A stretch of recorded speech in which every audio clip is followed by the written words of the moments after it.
I think we're live. I love on the settings, you guys can't see this from this end, but if you've ever done a live stream through YouTube, it has a little thing telling you what your stream status is, and next to it says the health is good or the health is bad. I don't know why that cracks me up, but I love it. Okay, let's focus. There is our chat. Let me know if you guys can hear me, because it looks like I haven't muted myself yet. I think we're good. Let's change this. And, whoops, that's not the window I'm trying to open. I'm just going to sit here and talk to myself for a minute. Okay, Joseph says everything is good. Thank you guys for joining me. I have hair in my face somewhere. You can feel one little strand and it drives you crazy. That's happening right now. I still didn't get it. I could still feel it. I want to thank our moderators before, because I always forget because I'm a jerk. Our moderators, Joseph from The Art of Joseph Fincham and Valerie Connell, Drawing with Fire. Make sure to check out their channels. I have links to both in the video description. You can thank them for helping me out by subscribing and watching their stuff, because they're making some cool stuff. So Valerie, not recording yet. I should do that now so I don't forget. Thank you. Now I am recording. Okay, so tonight, I feel unfortunate. I'm a little disappointed. I already tested out, where did I put the paper? I guess it doesn't matter. It's not like you can really see anything anyway. One second. Okay, so I tested out a piece of the Fabriano Artistico. As many of you know, Fabriano changed, not intentionally, I guess, the way that they're doing their paper. This is, the one that I've used for so long is the Fabriano Artistico Extra White Hot Press 140-pound watercolor paper. Now, they have claimed that it was the same. Watercolor artist, colored pencil artist, many people have contacted them and said, no, it is not the same. It is lifting. It's doing all of these other things. I just got my first batch of the new paper. We're going to see how this holds up, if it works for my techniques or not. So I did test out, I actually ordered this batch. Luckily, I still have some of my old paper for more serious projects if I really want something to come out just right. But I went ahead and ordered a batch almost a year ago. It was back ordered for almost a year from Dick Blick. It finally came. I got these 16 by 20 inch sheets. And so this is an 11 by 14 inch project. I just cut off the scratch piece so I could test it. And two things have happened so far. So first thing I tested, I wanted to see with colored pencil how it blended out. It blended weirdly well. Like, that's just one light layer. Look how deep and saturated that is. Like, it almost felt like the colored pencil sat on top of the paper instead of going into it. So I'm not going to find out tonight how well this works in practice. Maybe it's a good thing. Maybe I'm absolutely going to hate it. It kind of almost felt like vellum to me. So we'll see. So far, the main negative that I'm seeing in this paper is definitely, you can tell it's different than the old stuff. But I did, and you can probably kind of see a spot here. I put on the front, and I tested both sides, the front and the back, some Winsor & Newton masking fluid that I use all the time. It's something watercolor artists use all the time. So, yep, I am.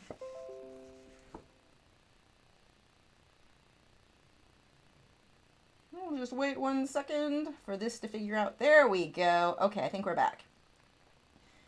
Anyway, where was I? Anyway, I've never noticed it stain yellow, the paper, so I don't know why that stuck on this like it did. The one good thing is that this paper doesn't have the Fabriano Artistico written across one side of it, which wastes a good chunk of paper. I've always hated that. Now, I don't know if it's just because this is a 16 by 20, maybe it's still on the big, what are they, 22 by 30 inch sheets?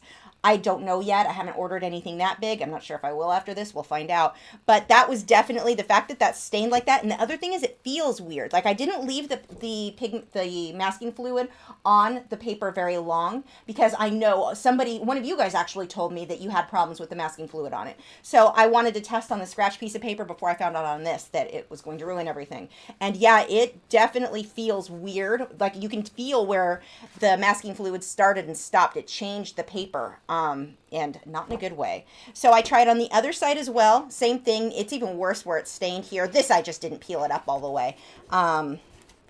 It just comes right off if I want to clean that up. But the same thing, the paper doesn't feel right anymore where the masking fluid was. Like, it almost lifted a layer. It's really, really odd, hard to explain other than not happy, because I wouldn't be able to use masking fluid now on this paper at all. I'm going to try, I have one by, who makes it? Is it Holbein? Somebody, I have another masking fluid that's pink. I'm going to test that too, but that already I am not thrilled with. So what I ended up doing, I I used Frisket, and I'm almost wondering if this is going to be damaged where the Frisket is.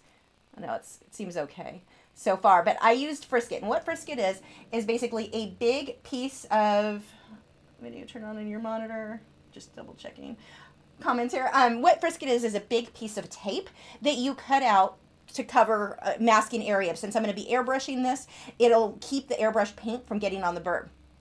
Now, what I did here, I actually normally, well, I still used it, it just didn't work very well.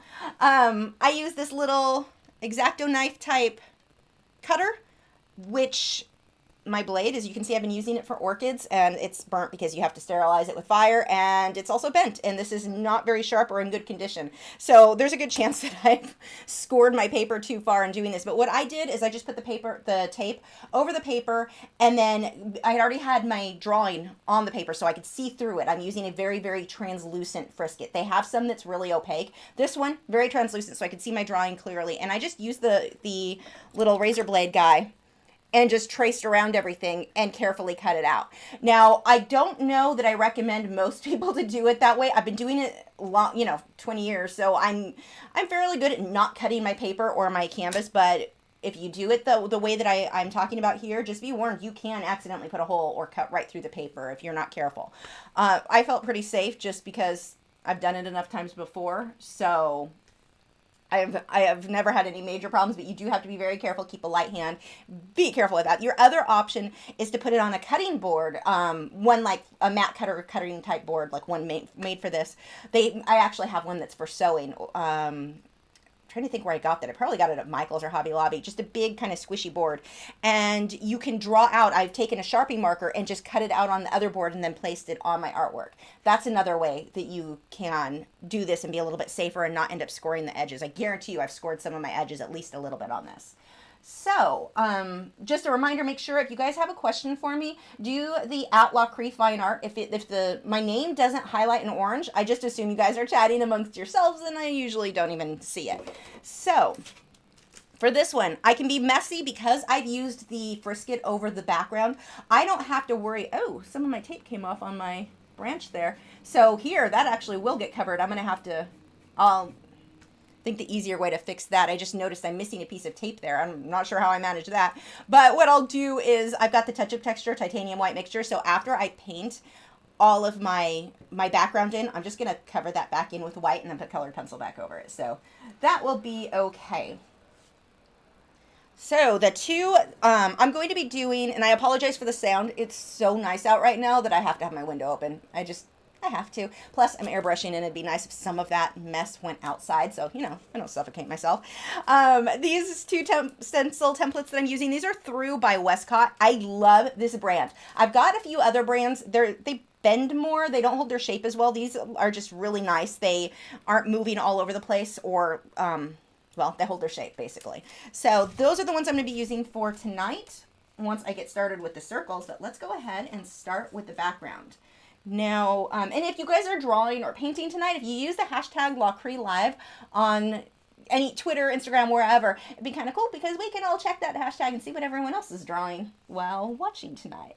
Okay, so let's go ahead. I don't even know what colors I'm doing for this. I've gone back and forth. This bird, by the way, the reference photo that I'm using, for those of you on Patreon, this will be one of our images that I'm putting up either Friday or Saturday. I'll have your February photos up. So this one will be one that you guys are getting. Okay, and I don't even know if my airbrush, I should have checked this earlier because I was using it last night. There's a good chance I didn't clean it right. I tend to do a really bad job of that and end up clogged. So let's see. Oh yeah, it's fine. Okay. I almost poured the water into my coffee. That'd be sad. Also, wouldn't be the first time. Okie dokie. What colors do I want to start with? I think I'm just going to start... Let's see if I have like an olive green that I can just get a base layer with. Like, seriously, I have no plans right now for the background other than I know I want circles because you guys know I like my circles. Okay, I'm hoping I have like there we go. Oh, I have sepia. It's not an olive green. I guess I could start with that. I just grabbed, and now I'm throwing stuff on the floor. I just grabbed a bunch of colors I didn't even pay attention. Oh, here we go. This is one that I want. Moss green. That should work. The airbrush paints that I'm using tonight are by Holbein. I've got a few by Golden. Now, I can change my mind on the color all I want. It's not a problem. If I'm using colors, I've got a mixture. Some of these are opaque, some of these are translucent. If I'm using translucent colors and I want them to cover something that's too dark and I want to make it lighter, I'm just going to airbrush white and then airbrush the translucent brighter color on top of it. So it's no problem there. Daniel Matthews wanted me to share the brand I'm using. I just did. Okay, so I'm going to start with this moss green.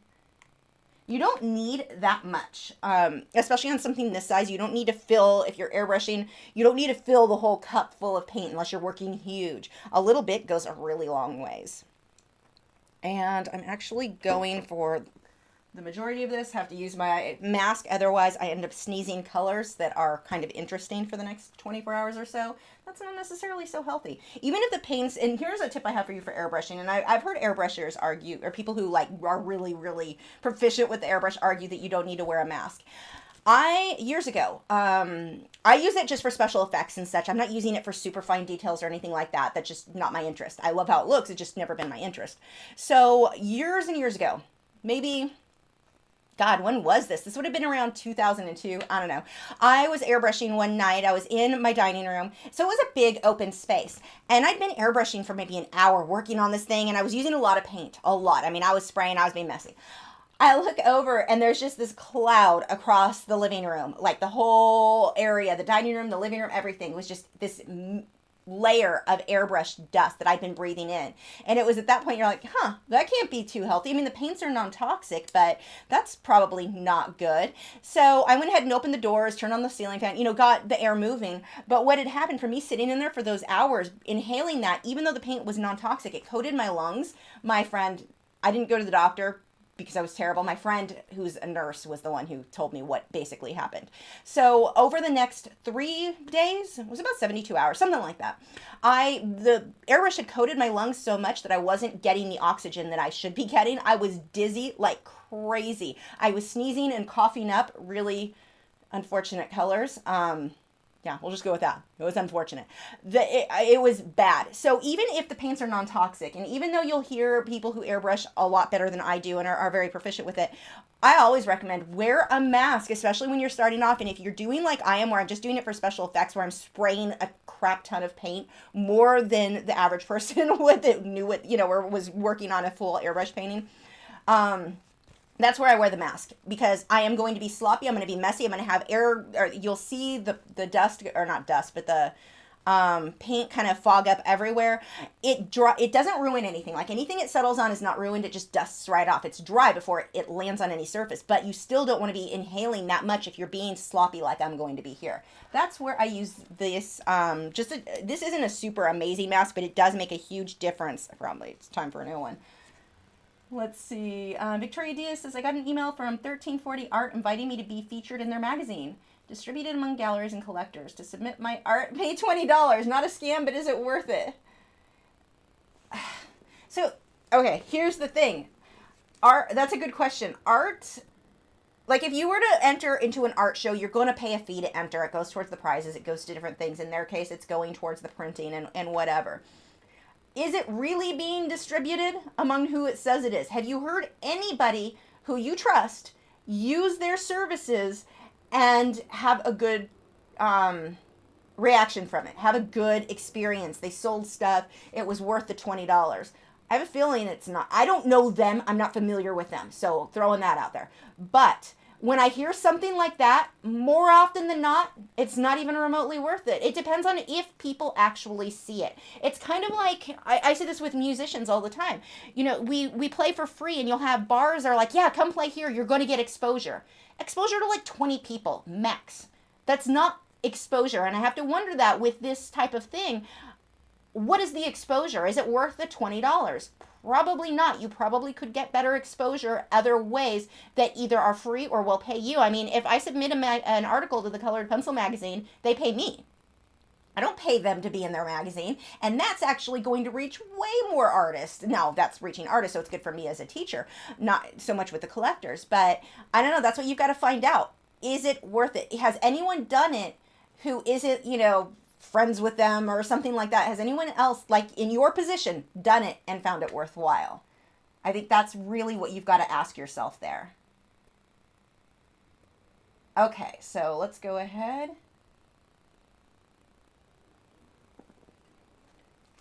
And put it on. I'm going to mess up my hair. I always end up pulling my hair clips out, so this ought to be interesting by the end of the live stream. Ah! Okay. So I'm just going to lightly cover everything.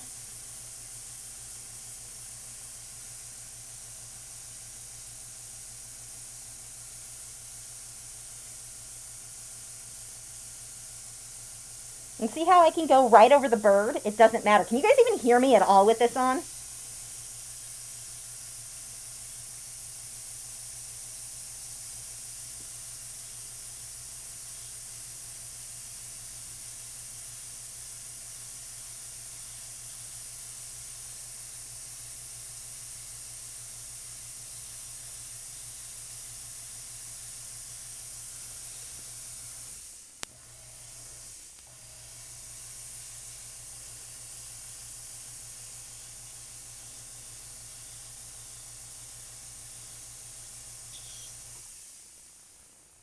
Okay, let's add some more.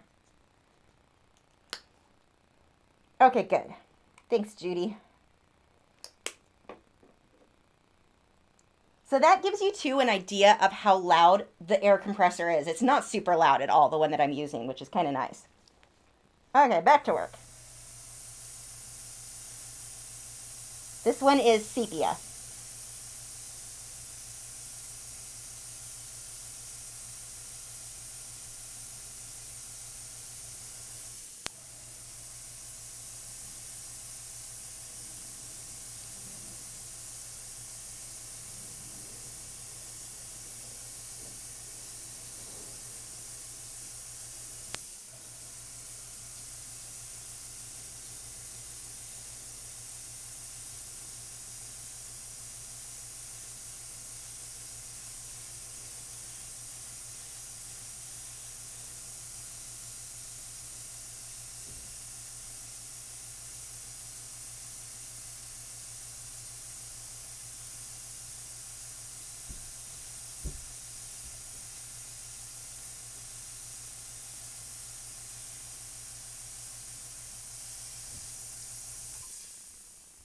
JPC13 Art wants to know if this paper sucks, what will I recommend as an alternative? I don't know. I'm going to have to test out some other stuff. I have no idea.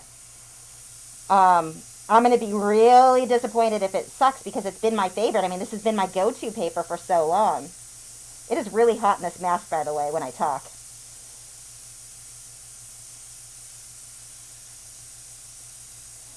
Now you can see, well, I don't know if you can see, but the paper is starting to buckle a bit.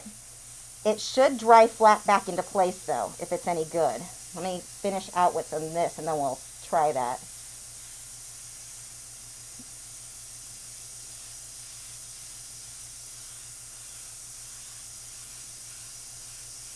It's buckling a bit more than I would expect, considering how little is actually on it. Now, one of the things you can't really tell that well from the video, but when I start pushing on the airbrush, I push down, I pull back, I push forward, then I let up. I don't just push in back and forth and let it make a mess. If you do, you end up feeding paint when you don't mean to, and you end up having splatters, or you can have splatters. So you want to get used to when you're airbrushing, I'm pushing forward, push down, pull back, push forward, let up. Always. Okay. Let me clean this out a bit. I'm going to dry this and see if it goes back into shape. Run some water through this.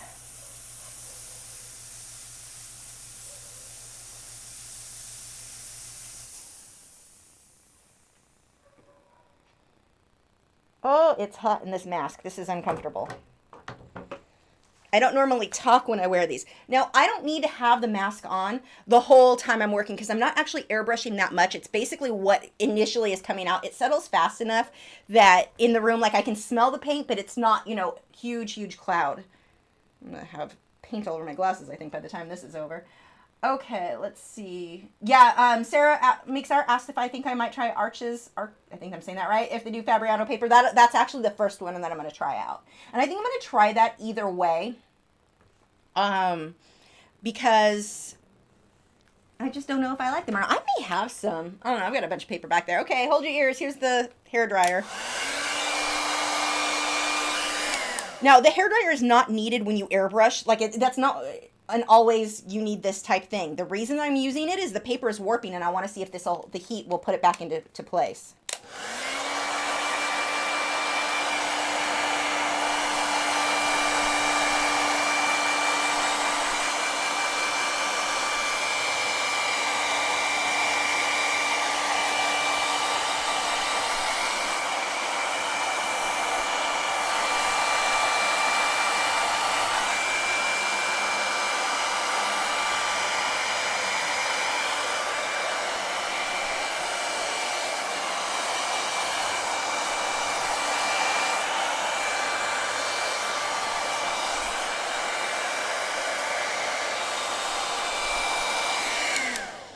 Well, sorry. Apologizing to my mic again when I bump it. I'm a crazy person. It's not bumpy. It seems like it's a little stretched, though, more than I would typically have. I don't know. Let's see what happens as I keep layering this. I'm not super thrilled at how it's not, I don't know, Stonehenge seems to hold its shape or go back into shape a little better. You can see as I push on it. I don't know. I mean, it's not as bad as like when I used the colored pencil paper by Strathmore. That just warped like crazy and didn't go back into shape. It's not really like that, but it's not what I'm used to seeing with Fabriano. So, okay, let's continue to layer and see what happens. Patty Picasso wants to know if airbrush paint is different than other paint. Can watered down acrylic work? Yes, watered down acrylic can work, but it's not as good. It's not usually going to be as pigmented. It's better. I've had way better results using actual airbrush paint, but I have in the past because I needed a certain color or for whatever reason I've made my own. I didn't like it, but it technically worked. Okay. Stalin said, did I read that right? I just scrolled past too quickly. There we go. Let's see. I just had a question that I passed too quick and I didn't see it. Somebody asked where is it?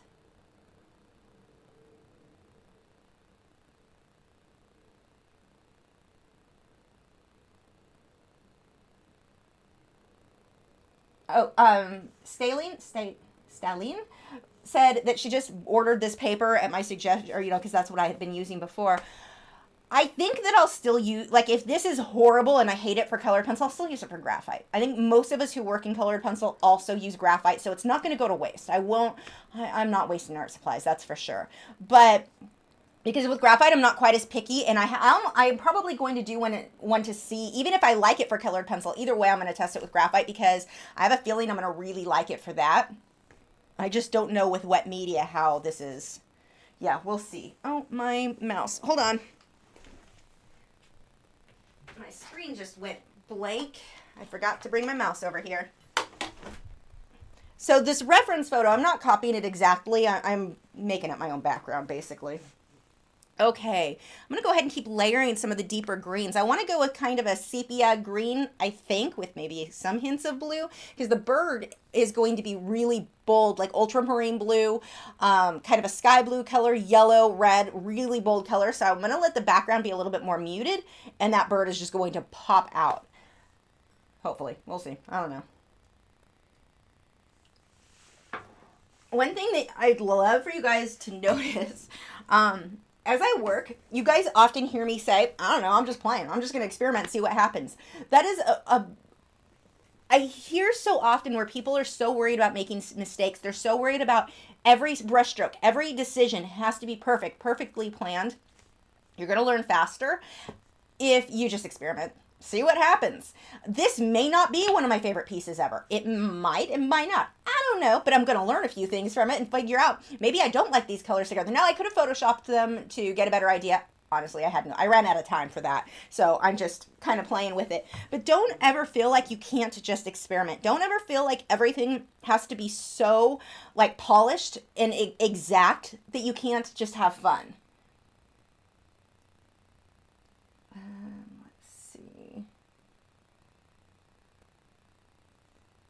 Strange question. Have I ever done an airbrushed grayscale background with graphite or used the titanium white texture fixative combination with graphite? The titanium white texture fixative or touch-up texture does work with graphite. I have tried that.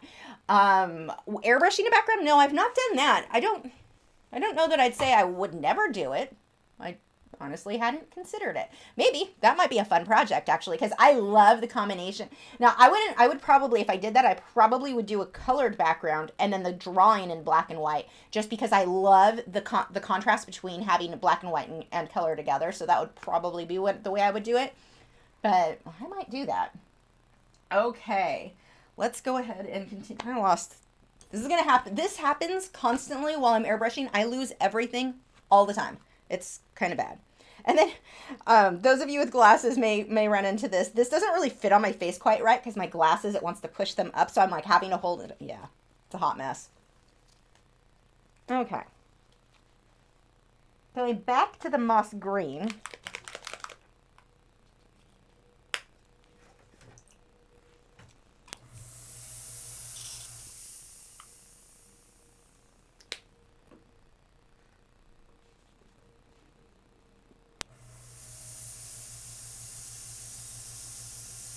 Now notice too, I'm not just waving around like this when I airbrush. You're not going to get smooth results that way. See how at each stroke, I start and stop the paint coming out.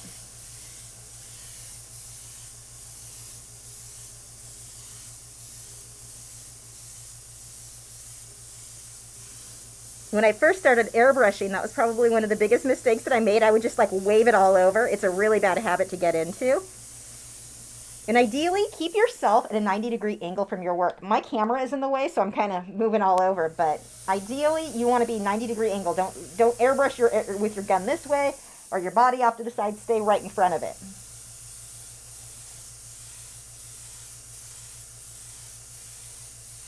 Now, if I accidentally have a hot spot where I'm not really paying attention, it's not a big deal because I'm going to be putting circles over this. I can easily hide any mistakes.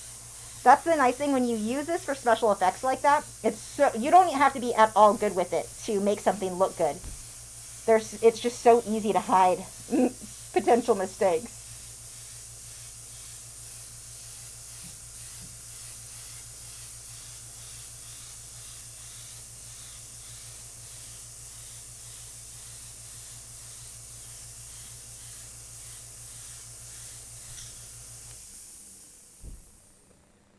Pull a little bit, let's see, let's pull some blue into this. I'm going to use some I can't say that word, blue.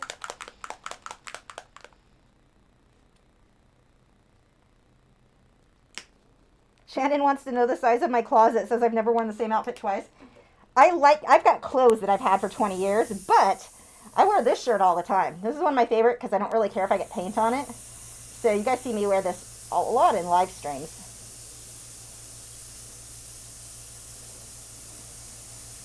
Now for him, his head is actually really light, so I need to make sure I don't have too much light areas around the head. If I want his head to pop, I need what's behind it to be fairly dark.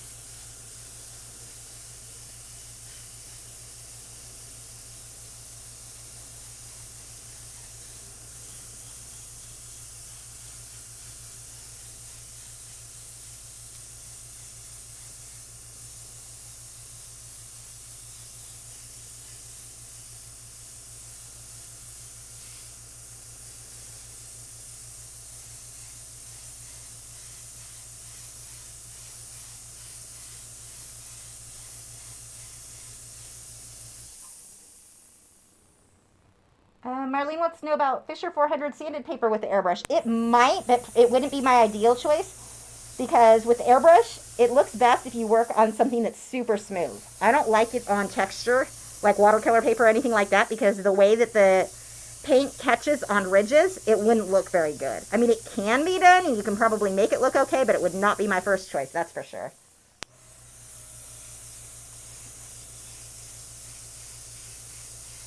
Whoops, that just spit all over. Oh, I forgot to take the cap off. This happens all the time with this gun. Not a problem. I can dab some of it off, and then I'll put circles over it, so that's going to get darker there anyway, but see how it spit? Now, here's my thing. When that happens, I'm not going to panic and be like, oh my God, I just ruined it. I'm going to cover it. I'm just going to layer it. If you have a mistake happen, and the reason that happened for me, this gun builds paint in the little nozzle really, really quickly, and it wants to spit. Like, I mean, this is covered. I forgot to take it off that time. So that's why it spit. And let's dry that out. You'll usually see me paint without that cap. You just have to be careful not to damage the needle. But at that time, I forgot to take it off. And this is actually kind of good because I'll be able to show you guys how I fix something like that when it's dry. Okay, let's go back to moss green. I'm going to switch that out. And what I'm doing, I just take a spray bottle and throw paint on the floor with water, and I just spray it into a water well. Rinse it out, and then I'm just going to spray that onto a paper towel underneath.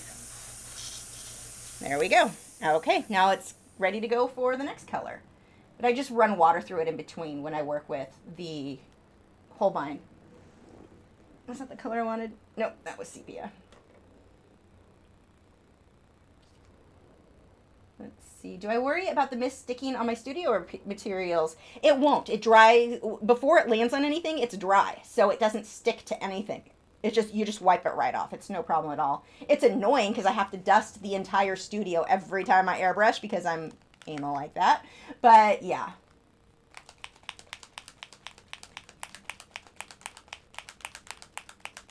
Shannon said she can hear the windows are open. She's so jealous. It's negative 10 or 15 Celsius, 10 degrees Fahrenheit there. Oh, I'm sorry for you. Yeah, it's nice. It's like 65 or something like that. Last I checked. Actually, let's see. What is it right now? 66 right now. It is, and it's going to be warmer. Tomorrow it's going to be in the 70s. I'm really excited. So I've had the windows open all day. It just, I don't know if you guys do that, but like having, no matter what the weather is outside, if I can get those windows open, it just makes me so happy. Even if it's like super hot outside, it just makes me happy to have windows open. Let's see. Green Gables wants to know if I prefer masking fluid of that clear sticky paper thing. Oh, over. This is easier in some senses, other than that I have to cut everything out. It pulls off in one piece. It's much easier. It's just a little bit more of a pain to put on initially than just painting. So there are things I like and dislike about both.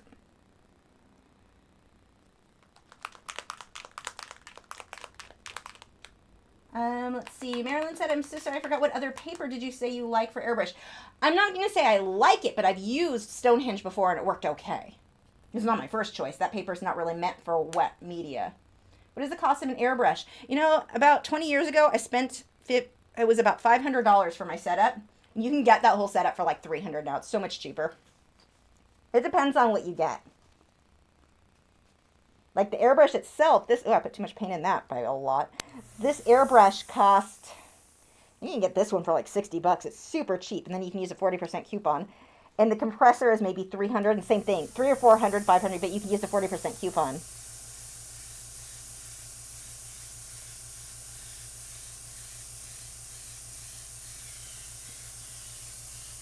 It's one of those must-haves for me for acrylic painting. It's just like, to me, it's just one of the tools that you use when you work with acrylics. Oh, I'm liking these colors together, the blue and the green. I think this will work out nicely. Especially when I come back through with the circles. I'm excited to start that step. That's always my favorite. So I need to darken around the head quite a bit, knowing that his head is just going to be super light. I'm using really lazy techniques because I'm working around the camera. Again, make sure you are always 90 degrees. This is not the way you want to do it.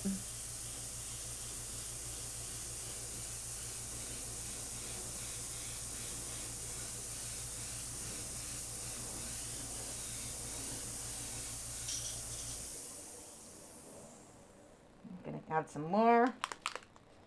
Will I do an airbrush, intro to airbrush? I actually have.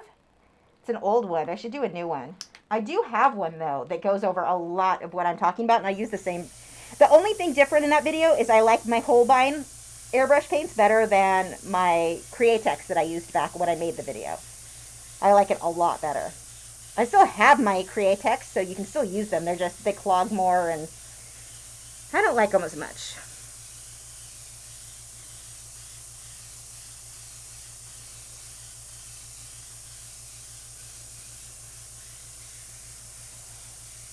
Now I want this to be kind of dark too around the stick so that I can do the really bright highlights and some of that.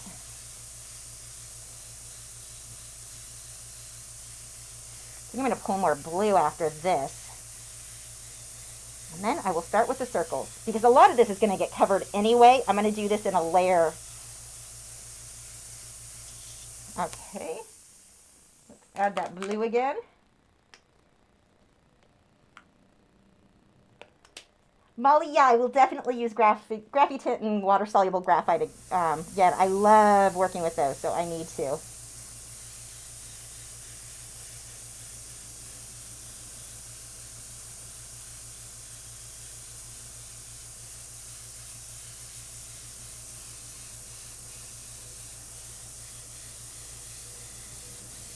Really darkening this up down here.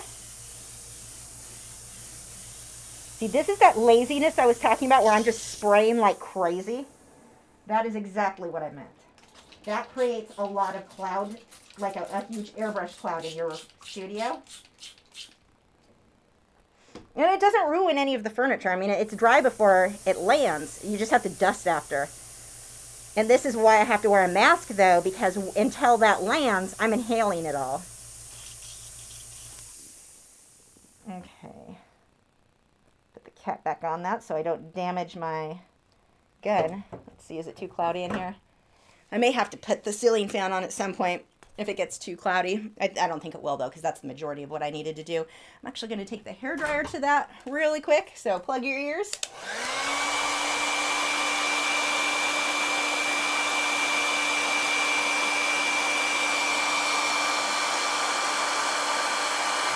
And I'm using...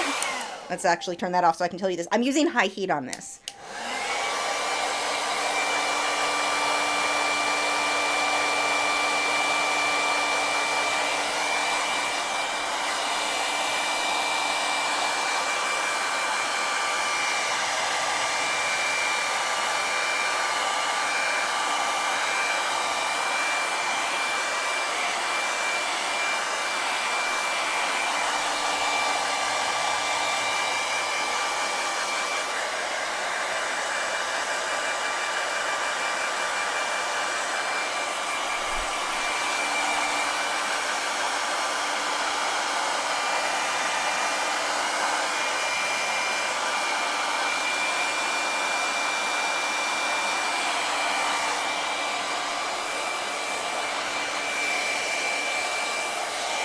This is weird. The paper almost feels fuzzy everywhere that was wet, which is odd.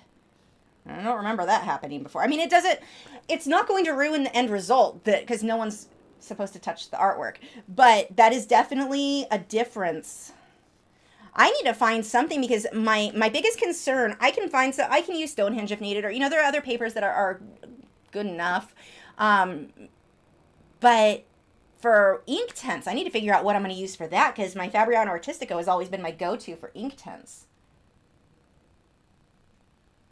Stanley wants to know if it's getting on my skin and hair. Nothing that I can feel. I mean, I'll take a bath tonight, and if my bathroom door in the studio is open, the airbrush paint will get on the bathroom. When water gets on it, I can see it's almost always blue. I can see like rings where the airbrush paint had settled and then the water got on it. It just wipes off. It doesn't stain. It doesn't ruin anything. It wipes right off. So it's not a problem, but I haven't taken my bath yet today, so I make mine at night before I go to bed since I'm usually covered in paint by the time I'm done working. So I'll still do that. I have to wash my hair too, but I don't ever feel it in my hair. Like it's not something that's that severe. The only thing I worry about, I just don't want to inhale too much to where I coat my lungs. Again, most of this is non-toxic. The only one that is not, the Holbein white, actually is toxic. So that one I always make sure I wear an airbrush or a mask with. But let's see. Steve wants to know when I said they came out with a new stock of paper. I don't know. I've been hearing complaints for a year or two. It's been a while, but I have so much stock already, I never bothered to order some. The only reason I even ordered this, because I'm not actually out of my other stuff yet, the only reason I ordered this was because I wanted to see if the reports were what everyone is saying. And it's kind of too bad if it doesn't work out. That feels weird. It's really going to be too bad if it doesn't work out. When I was at an art convention thing last year, and I met one of the big guys that works with Fabriano Artistico, and we talked about potentially doing a sponsorship or something like that. I just never followed through because I'm lazy and then ended up with all my health problems last year. But I liked them. I really, really liked them. And I would love to, promote their product, but not if it's, I won't promote something if I personally don't think it's very good. Maybe not a good business move, but I'm also not going to lie to you guys ever. So that's a little unfortunate because I really liked the people that I met who worked with Fabriano were awesome. They started, I guess, printing. Now, this is all not what I heard from them. This is what I've heard from people online, so I've not heard any of this firsthand. But that they started printing money for their government wherever they're located. They were printing money, and it changed something on their paper presses. It wasn't supposed to, but apparently it did. I guess this is what money feels like. I don't know. Let's see. Have my glasses ever been oversprayed? No, it'll settle on it. I can kind of see that the paint starts to settle, but it'll wipe right off. Like it's completely dry. Like anywhere, like if I do, I don't know if you can see. Let me actually do it on another area that I can pick up more. See on my finger right here? That dark? I did that from running my finger on a TV tray that is next to my easel. That's enough to pull up, but it's dry. It just comes right off. It's not wet paint at all. It's just a dry, like dust. So it doesn't hurt or ruin your furniture. You just have to dust after. And the same as if it lands on my glasses, it's not going to hurt anything. Samitha wants to know, how am I supposed to post my work to you for your critique videos? I need to get back to those. I've got to do those. I want to do those as live streams now. You can go to my website, lachri.com/critiques. The link is in every single critique video I have ever done. I tell you how. So you can just go over there. Let's see. Jennifer said, I'm so glad you're still doing live streams. Hope you've been feeling better since your surgery. I am. The last one seems to have fixed everything. I'm much better. RCJ Painting said, how do I know if I have their new or old stock? I got 50 sheets of watercolor paper or watercolor and Inktense. Now I'm nervous. I wasted my money. When did you get it? I mean, my paper from 2 years ago was fine. I ordered this last year, and it's been on back order ever since. So it just depends. I mean, some stores may still have the old stock. There's no way for me to say for sure. And the only reason I'm able to tell the difference is I've used the other stuff for so long. Like, if I wasn't so, had as much experience with other stuff, I wouldn't recognize that this was different. As much, I guess. I don't know. So there's not something that I can easily tell you. Besides the timing, we can kind of guess on whether or not yours was old or new. So, okay, let's go ahead and start with circles. After I throw more paint on the floor. I really need a better table next to me.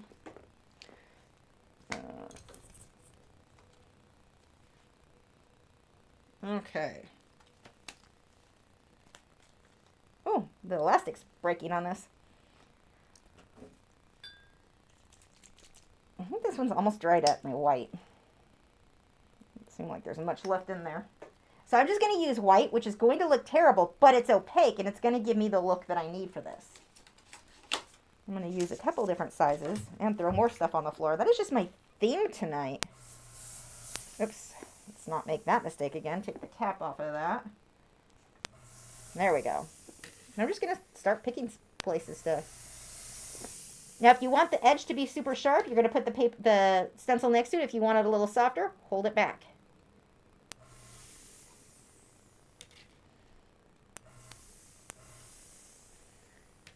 And I want to get variation in sizes and how bright these are. I don't want everything to be exactly the same. That's a big deal.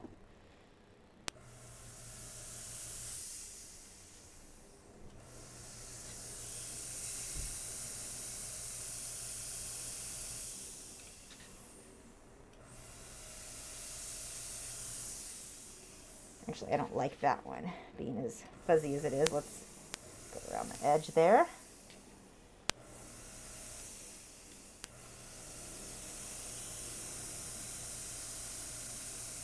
See how I'm overlapping?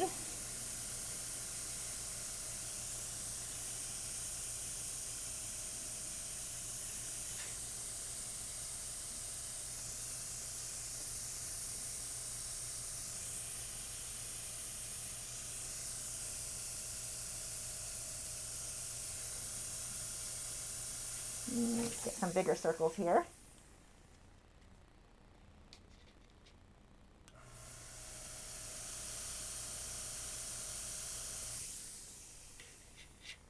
Oh, that's kind of bright. Good thing I can tone that down.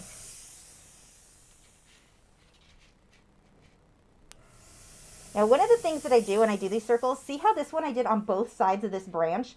I don't want it to just start like right here, like it's hanging off. It'll look weird. So I try to be aware of that things aren't just starting and stopping on something thin like a branch. I don't like this one. Let's go bigger. There we go.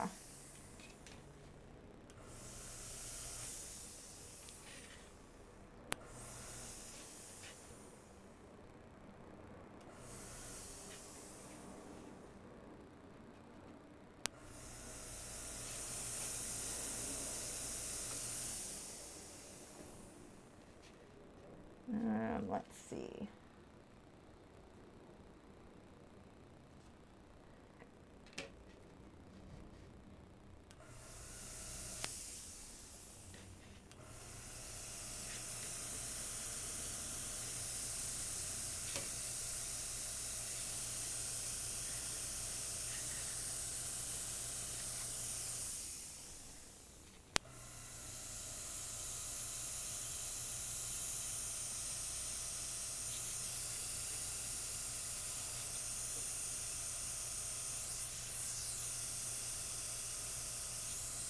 See, because of the angle I'm at, I'm like up here and not at a 90-degree angle. It's harder for me to hit these the way that I would normally. So this is why I keep saying, keep yourself at a 90-degree angle. Don't just work at an angle like what I'm doing here. This dang camera is just in my way.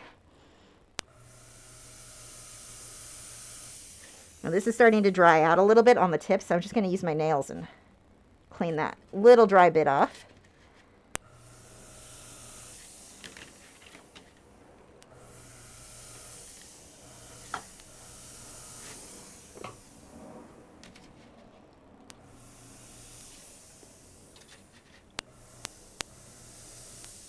And see how some of these are really bright, some are not. I want variation.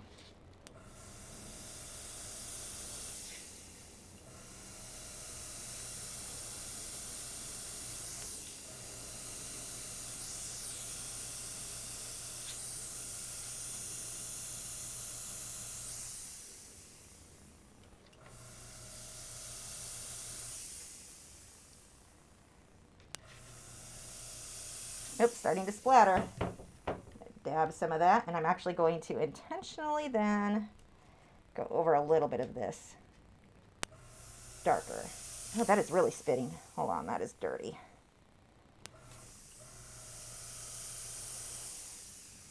Yeah, something on the airbrush is starting to clog.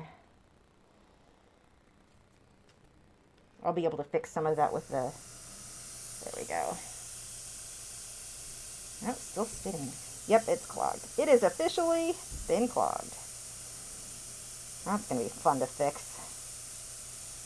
The best way for me to fix this is, so that's good enough. I'm actually going to take all this off now, is to soak it in hot water in the sink. But that's not really an option right now, so I'm going to try to fix it without. Oh, that strap finally broke. Okay. 1 second, I need Airbrush Cleaner. if I can find it. I don't actually remember where I left it last.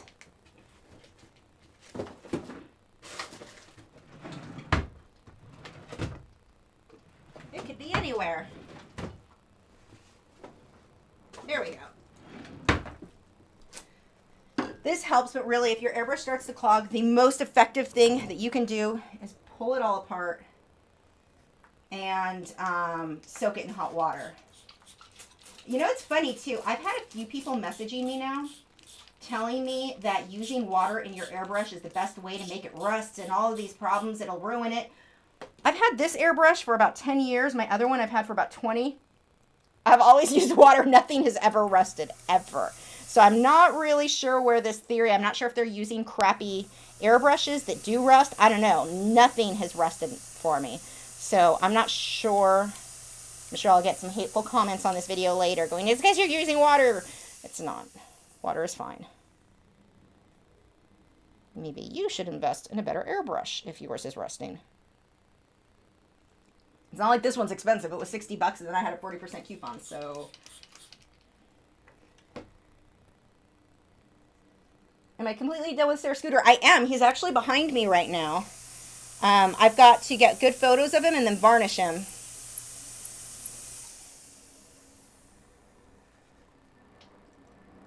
So I'm going to go ahead and pull the needle out and see if dry paint. The white always seems to be the worst culprit on clogging for me.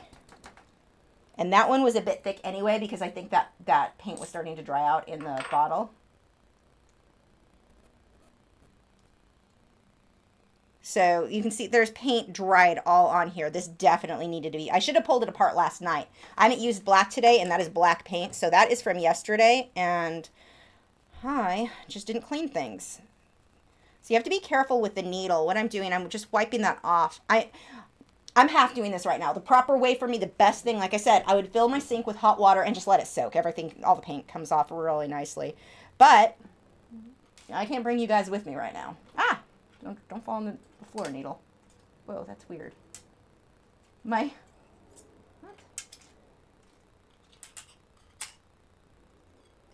It's acting like a magnet on my laptop. Sorry, I'm experimenting because that is weird. So let's go ahead and pull these out.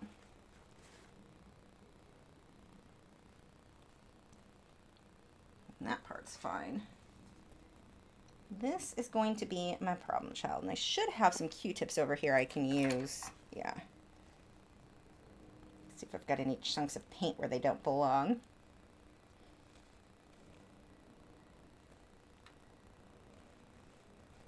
And there are actually tools to open this easier. Where mine are. We'll use this. Okay, so if you pull the needle or the nozzle thing off the tip of your airbrush, you have to be really careful not to strip that because it just barely anything will tighten that up. And if you use the big needle nose pliers like I just did, I've accidentally stripped things before. So be very, very careful if you do what I just did and grab needle nose pliers instead of proper tools. They're not exactly, they're not delicate enough. Samantha wants to know if I'm going to upload this painting to one of my speed painting videos. Absolutely. Oh, with my violin in the background? Probably not. But I am working on a project with a guitarist right now for something where I will be recording music, so that's kind of exciting.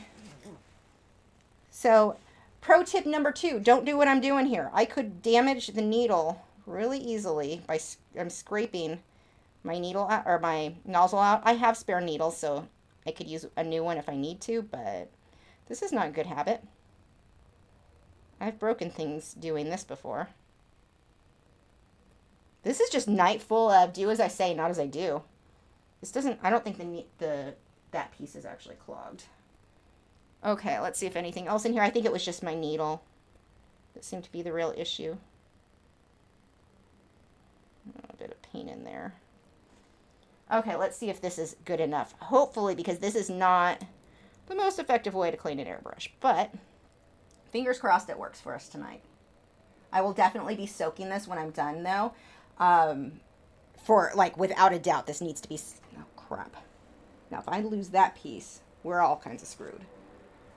And it just fell. Let's see if I can find it. Oh, that was lucky. It fell in between my legs. My legs are crossed. I put my hand under my legs and slowly opened them, and it fell into, oh my gosh. This little piece, you can't really see it. It's super tiny. That you don't want to lose this piece. I have spent hours before where I did lose it, and I didn't have a backup. So I'm just going to go ahead and put everything back together. Now, this is the thing you've got to be careful of if you use needle nose pliers, because like I said, they are not delicate enough. I have to barely turn that. Actually, I didn't even remember which way that turns. This way. Be super careful. Okay, are you on there good enough? I think we're good. We'll find out. But that's the part where I've actually broken it, is by putting the nozzle back on. I stripped it by going too tight. And the funny thing is, when I did that, I was using proper airbrush tools. It wasn't needle nose pliers at the time, so yeah. You have to be really careful. Okay, where are the rest of the pieces of this? I've got pieces of airbrush floating around all over the place now. Okay. I'm missing the back half of my gun. I mean, it'll work without it, but I'd kind of rather have it. There it is.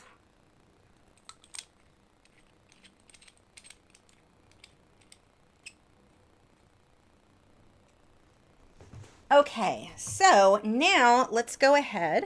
I'm gonna set, no, wait, let's see if I even unclog it. When I want to test it, I don't put paint to test. I just put water and see if the water will flow through well. If that doesn't, I don't want to have to clean paint out of it again to find that out. So I think, yeah, it's not as good as it could be, but it's not terrible. I think we can get through the live stream with what I have here. Actually, I'm going to run a cleaner through it too. So the airbrush cleaner that I'm using is by Createx. It's like $6 for a big bottle, and then you can use a 40% coupon. I don't know why I'm shaking that. It doesn't need to be shaken. I always get these at Hobby Lobby, and then use that coupon so they don't cost too much. And I'm going to run that into this.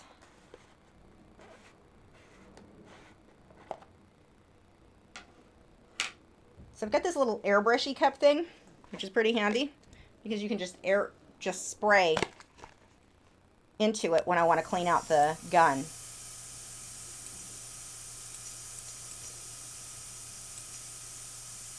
That is not draining. Yeah, it's not. This is not completely unclogged, that's for sure.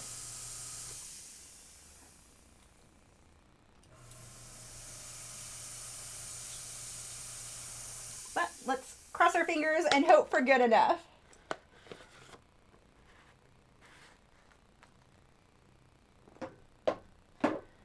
Okay, what colors do I want to put here? Maybe a little yellow, a little blue. Actually, don't even know where I'm going with this one. Ew. I just noticed that that circle isn't even full there. I'll probably end up fixing that with colored pencil later on. See how it's like a half? I guess that actually works. I'm not liking the balance there. I'm going to have to do something about that later. I may just cover it right now more with the green. Where is my green? Probably threw that on the floor too.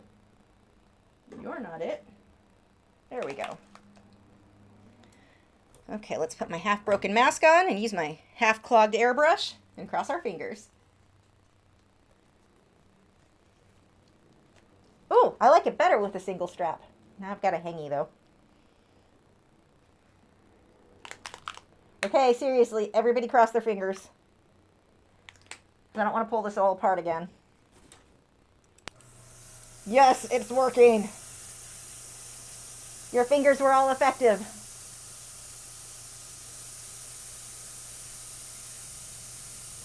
See, I'm going over it so you see the circles, and I'm using the same colors I did before. I'm not really trying to change much. I just want to create that texture, or the little details. Some of these I want to be way darker. Like that is just stupidly bright. I'll probably put sepia over some of these down below too. Let's throw some blue.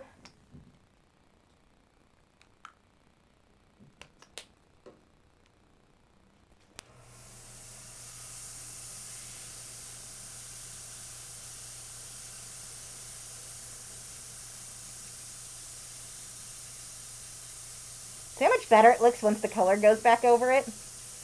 But the colors that I'm using are too translucent. They wouldn't show up this well if I didn't put the white down first.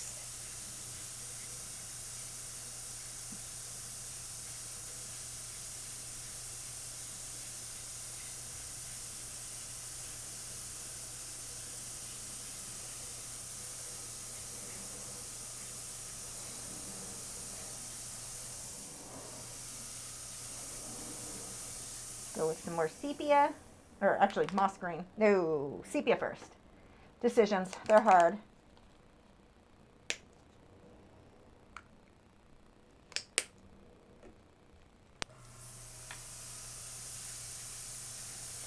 Now the reason that I'm getting this almost black color, I'm not using any black on this. I'm using the combination when sepia and blue mix together, you get this nice, deep, rich, dark color that has a lot more depth than if I had used just straight black.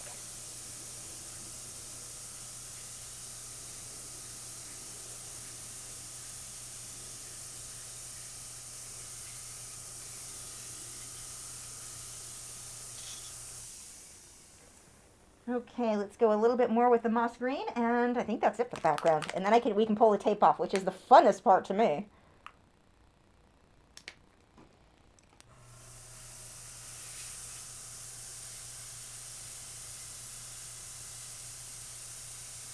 Right now it's a bit too blue. I want some blue, but not that much.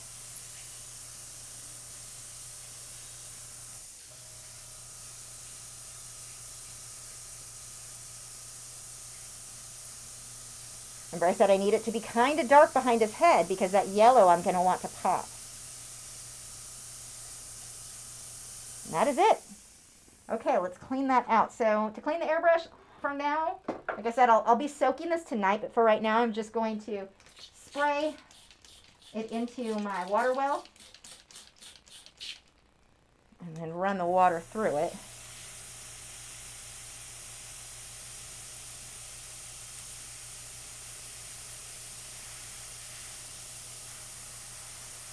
So this background, you'll see me do it differently. Sometimes I've got it really bold with the circles. This one I wanted to be very, very subtle. You don't have to always do it the same every time. You don't have to, like, if you see somebody do a background you like, don't feel like that's the only way to get that effect. Sometimes like this, I've got super, super subtle, and I can go back over with the colored pencils. If I decided I want to brighten an area up, I absolutely can with colored pencils on top of it.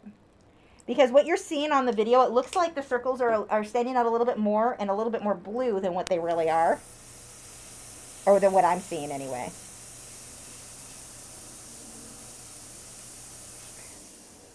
Okay. Now, I don't know if I can find the cap to this. Shocker, I lost something. There we go. Little airbrush, you are so getting soaked tonight. Okay. So this is the fun part, and gosh, we're only an hour into this. I can kind of start with colored pencil. I don't have my colored pencil set up tonight, so I'll probably just move into more of a Q&A after this. But I can peel this off now. I've got all of the white of the paper underneath, whoops, attached.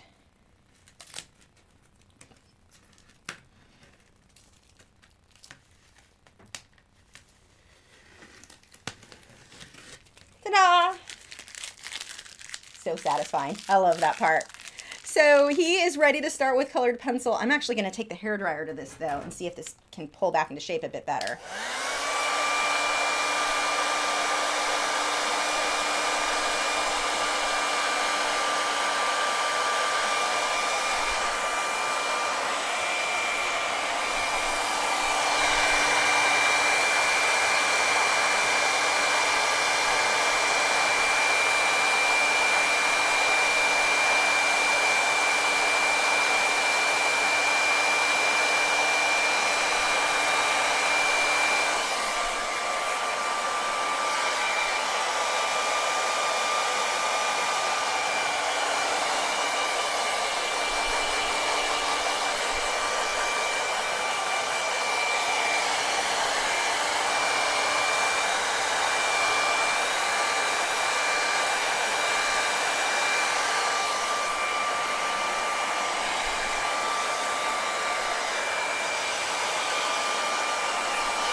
So this isn't like warped where it's wavy at all like what I had happen with the colored pencil paper.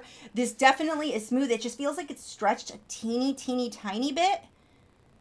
Which isn't, I mean, once it's frame matted, it's all the same, so it's fine. But it does feel a little teeny bit stretched, so that I don't love. And I don't size my paper or pre-stretch. I mean, it's watercolor paper. This all comes pre-done, so you should be able to just start with a watercolor on it or with water media and not have any problems. I don't know if actually sizing it or stretching it first would make a difference or not. It's not terrible. So far, I'm not unhappy with the results I've had, other than that I obviously cannot be using masking fluid on this because it's too strong. So it'll be really interesting to get started on this with colored pencil and to see if it's at all decent. Now, one other thing that I'm a bit concerned with, and I did this on purpose, is I used regular masking tape for my edges. And I mean, Fabriano has no problem with that. Except it might now. And so, actually, let's tear a little bit of this up and see if it's going to rip. I have to be really slow. No, it's okay. Oh, okay, no, we're fine. Okay, that's good. So far, I'm not going to say that I won't buy this again. I'm going to have to wait until we start with the colored pencil on it and see how that handles. It did warp a little bit. Now as it's even it seems to be tightening up on its own even more. So it's not terrible so far. It looks fine. It looks exactly how I would want it to be. It does feel a little bit weird. Almost like it, I don't know, lifted or something where the airbrush paint hit it. So should be okay. The real interesting thing now will be to move on with colored pencil. And we still got an hour to go. I may as well bring those out, huh? I'm going to have to clean this up. Let's see. Valerie said that her husband highly recommended the double action Aztec airbrush. Less issues with clogging and easier to clean. He loves using Holbein with it. I may have to look into that. That's interesting. Let's see if I missed a few questions.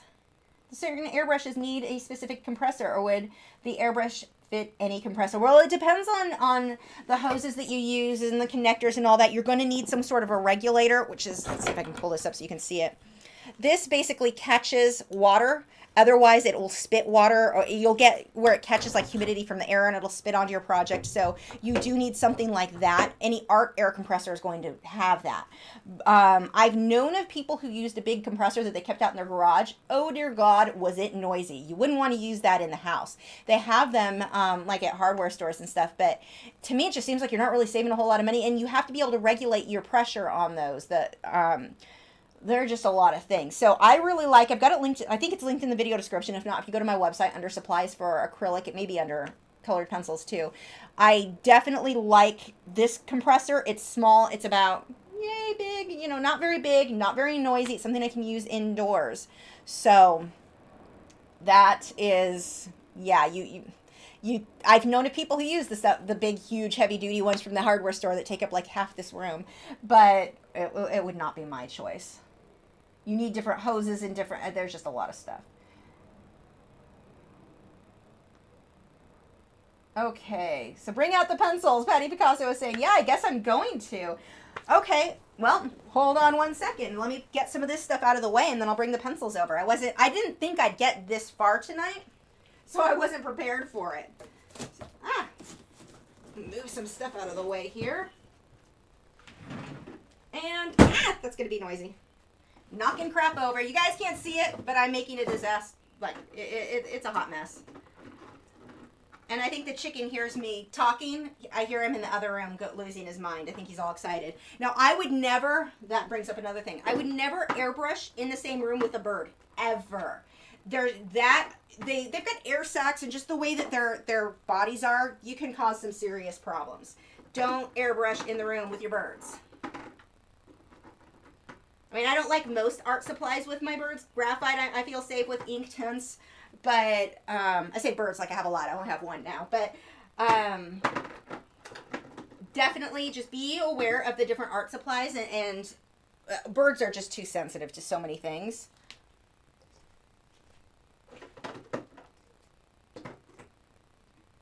Man, I made a mess over here.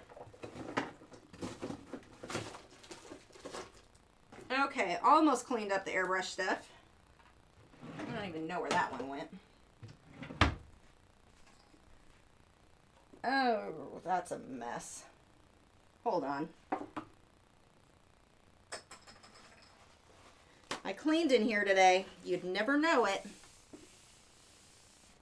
We've got paint spilled all over the TV trays. We are a mess. And by we, I mean me and my mess. Okay, let me go put this water well down somewhere. 1 second.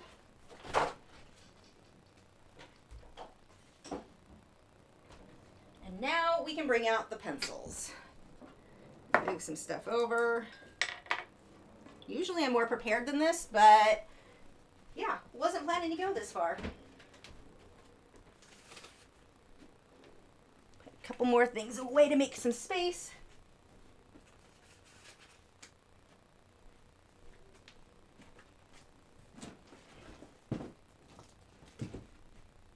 And pencil time. Oh, these are heavy. I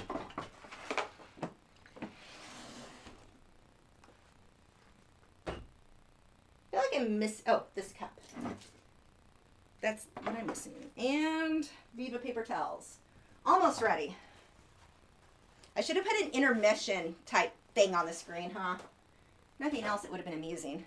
I don't know why that's funny to me. A live stream intermission. Okay, I am back. So the pencils I'm going to use on this one are a combination of Polychromos, Luminance, and Derwent Pro Color. Oh, and do I have them in here? The Derwent Drawing. Where are they? Okay, good. I've got the Derwent Drawing out. I don't know if I'll need them on this, but just in case, those are the pencils that I want. And what I did with the Pro Color, I separated my light fast ones. I actually marked it on the edge. I don't know if you guys can see this, but I wrote on the edge of the tray which ones were light fast. And then these ones are not light fast. So I separated them so I could easily tell because I love the performance of these pencils. I wish more of them were light fast. Did you guys hear? They've been sharing how they've got a new light fast oil-based colored pencil coming out later this year. So I'm pretty excited about that. Okay. Gosh, where to start? Wasn't ready for this. And there, at least I had my image pulled up, so that's good. Well, let's start with his little face. Let's start with his beak. So you guys aren't going to be able to see the reference photo, unfortunately, because I haven't posted it over on Patreon yet. But I need black. Oh, I don't have pencil sharp. Gosh, I don't have anything ready. This is weird. Like, I feel more unprepared than usual. 1 second. We'll just use hand sharpeners for tonight. And what am I missing? See if I can find one of my black pencils. I'm going to start with that. What I'm going to do, usually whenever I start with something, I start with the darkest areas. And in this case, that is going to be his eyes. And it'll make it easier for me to judge the rest of the colors once I block that in. So here we go. So let's actually, I should put some glassine down too. Let's do that. Let's not be too lazy. If I can find it. I have, what is this? This one.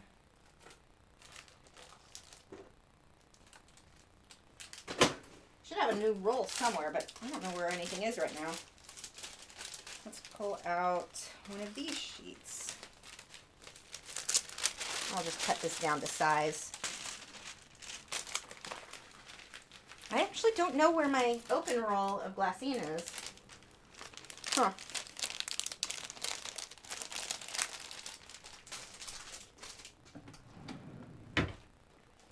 My studio is fairly organized, but like there are little things I'll be missing. Okay, scissors now.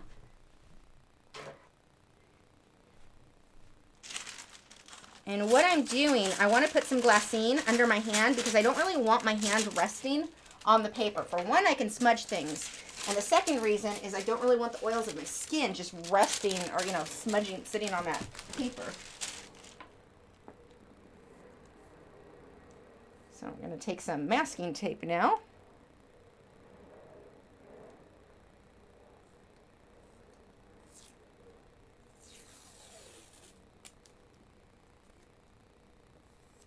Art Cave. Daniel said he's one of the mods at the Colored Pencil podcast on Facebook.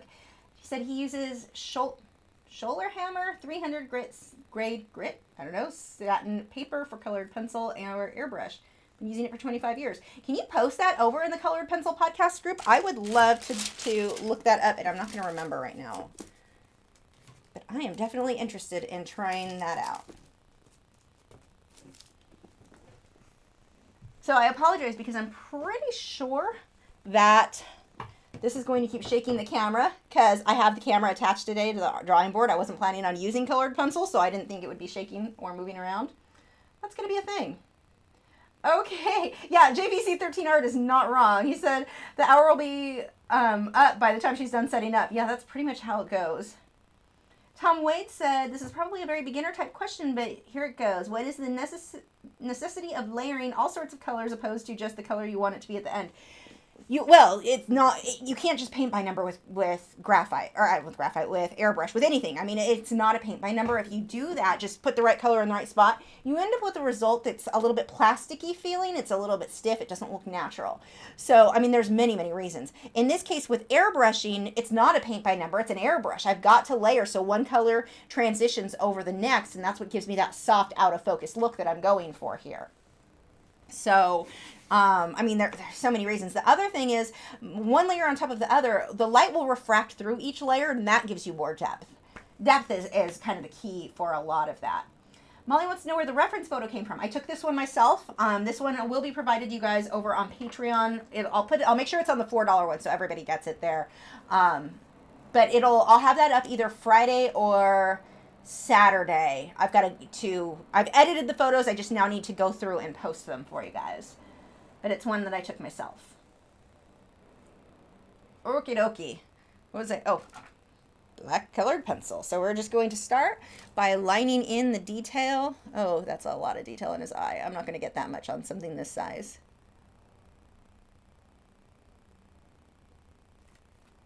So I'm going to start light. I'm keeping a very light hand as I go through here. So far, the initial layering of the pencil on this paper seems okay. I mean, the pencil's sticking, the lines are nice and clean. I'm going to switch to a bluish gray or a cool gray for around his eyes.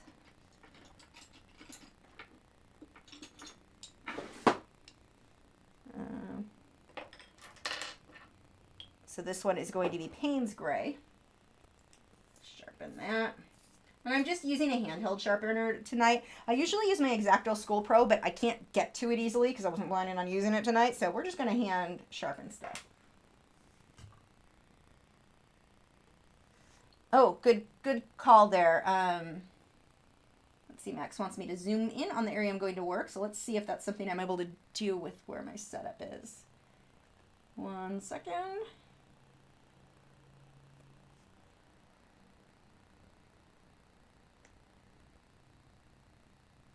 You can zoom some. I can't go. Oh, wait, here we go.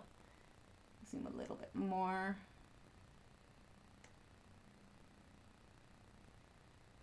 There we go. Apply. Okay. Okay. And there we go. Good call. Didn't even think about that. Actually, I should probably zoom in on this camera too a bit. Hold on, I have to mess everything up for a second. Let me fix this guy. I forgot I have to edit the other camera too. Okay, there we go. Now we are ready to go. Back to work. Thanks for that suggestion. My brain didn't even consider it. So actually, that's even a deeper blue right there. So let's pull out some blue. I would, generally speaking, with colored pencils, rather go too light on an area and go back and darken it up than to go too dark and have to try to lighten it up. It's much, much easier. So let's go ahead and just switch to blue right on that rim.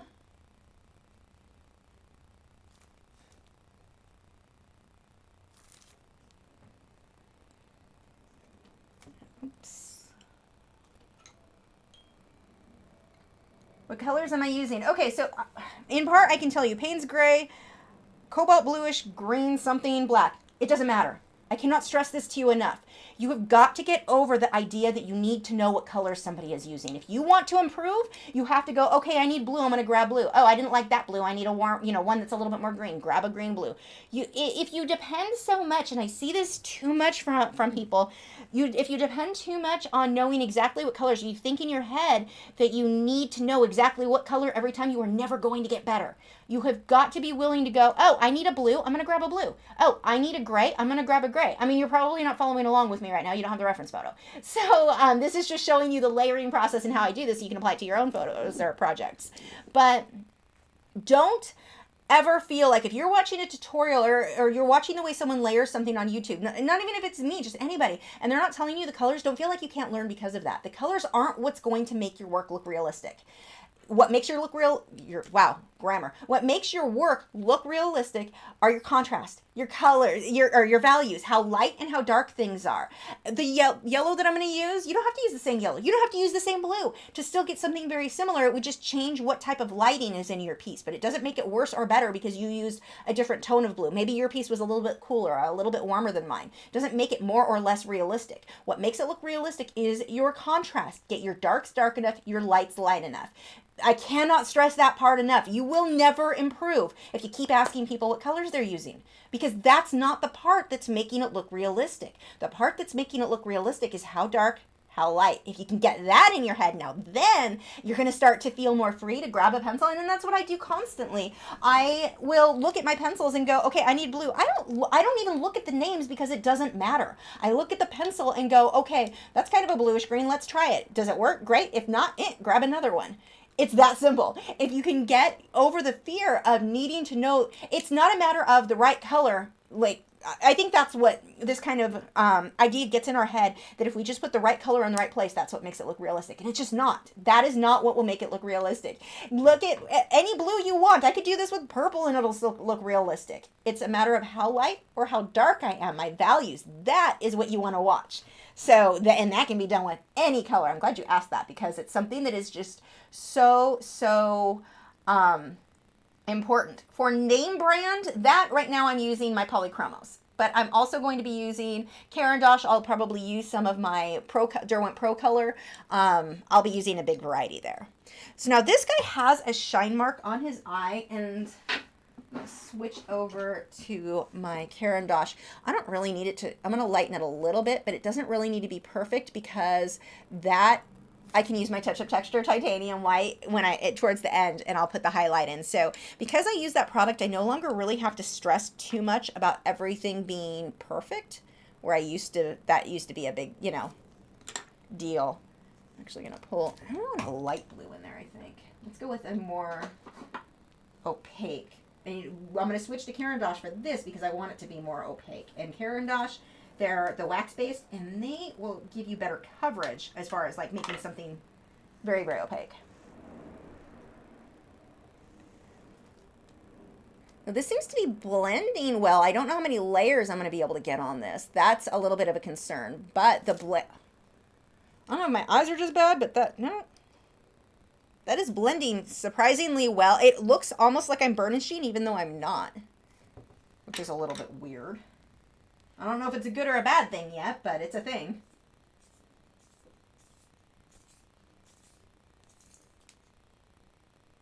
Yeah, Jesse James Ramirez has a good point. You can make anything look realistic without using the exact color. I can do a blue apple and make it look realistic. Exactly. It'll just look like you've got blue light shining on the apple. And I don't say that because I'm trying to be difficult or be a jerk. It's because if you want to improve, that's what you have to get out of the idea of, I need the right color. That's not it. I don't even think I'm going to have to blend this eye out with odorless mineral spirits. It's blending beautifully just with the pencil alone. Now see how the eye, I didn't just go straight solid black. I've got some variation in there. Some highlights. Now the white is really not going to stand out until I'm probably going to paint that on with a Touch Up Texture titanium white for a few areas. This pencil sharpener is a little tight on I don't even know. This is like a little generic one that probably came with a pack of pencils or something. It's sharpening to a fine point, but it is really tight on my luminance. See, I broke the tip. Let's lighten that up a little bit.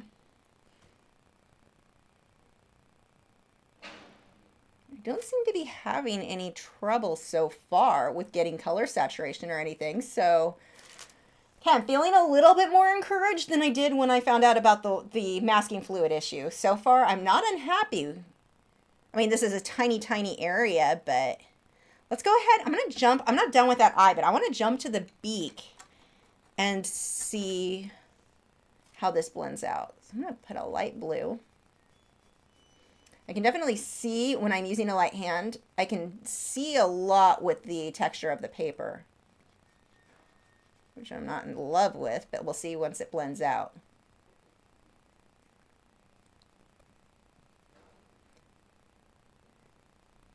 So one of the questions, going back to color, that I'm always asked is, what color do you use for skin tones? It's probably one of the most asked questions I get. I've seen people publish books, and it always kind of irritates me because it's very deceiving in saying, these are the colors you use. Yeah, those can be used for skin colors. But you take the same person, I mean, it depends first off on skin tones. I'm stupidly pale. I don't go in the sun. This is what happens when you're a vampire. The skin tones I'm going to use on me versus my sister who has more olive skin, very different. Plus she goes in the sun, so there's that too. But very, very different. Then you've got different races where the skin color is completely going to vary from person to person. So you can't say these are your skin colors. The next thing is it depends on the lighting. You put me in this lighting, it's going to be very different than you put me into another room. The lighting, I would use a completely different set of colored pencils in that case. The two colors that I would say I almost always use on every single person, no matter their race, their skin tone, the lighting, I almost always use Caput Mortem by Polychromos and white. White I'll use for highlights and for blending, but actually no, if the person has skin that's dark enough, then I wouldn't even use the white. So it just depends. But the Caput Mortem, one way or another, I think has gotten used in every single portrait that I do. Let's actually pull the line here.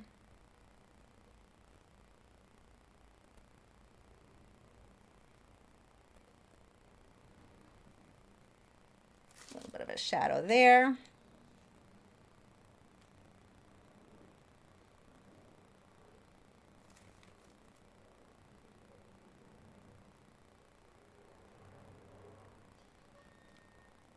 So right now I'm seeing this, like, I don't know, it's a bit of a, I don't know, yeah, you can't really see it on the camera, but there's a bit of like this dotting. It almost looks like gauze to me where I'm seeing the texture there.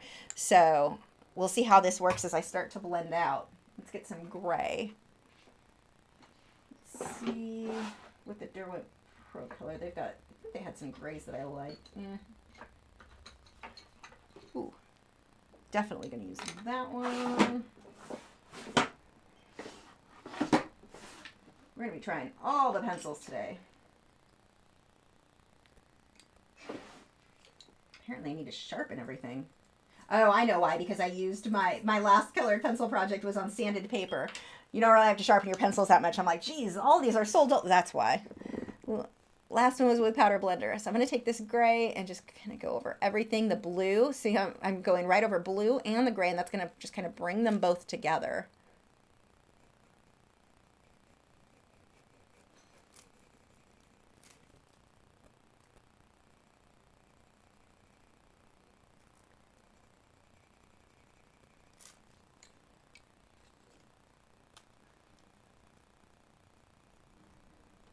Now I can refine stuff better later on, but I still want to stay semi inside the lines.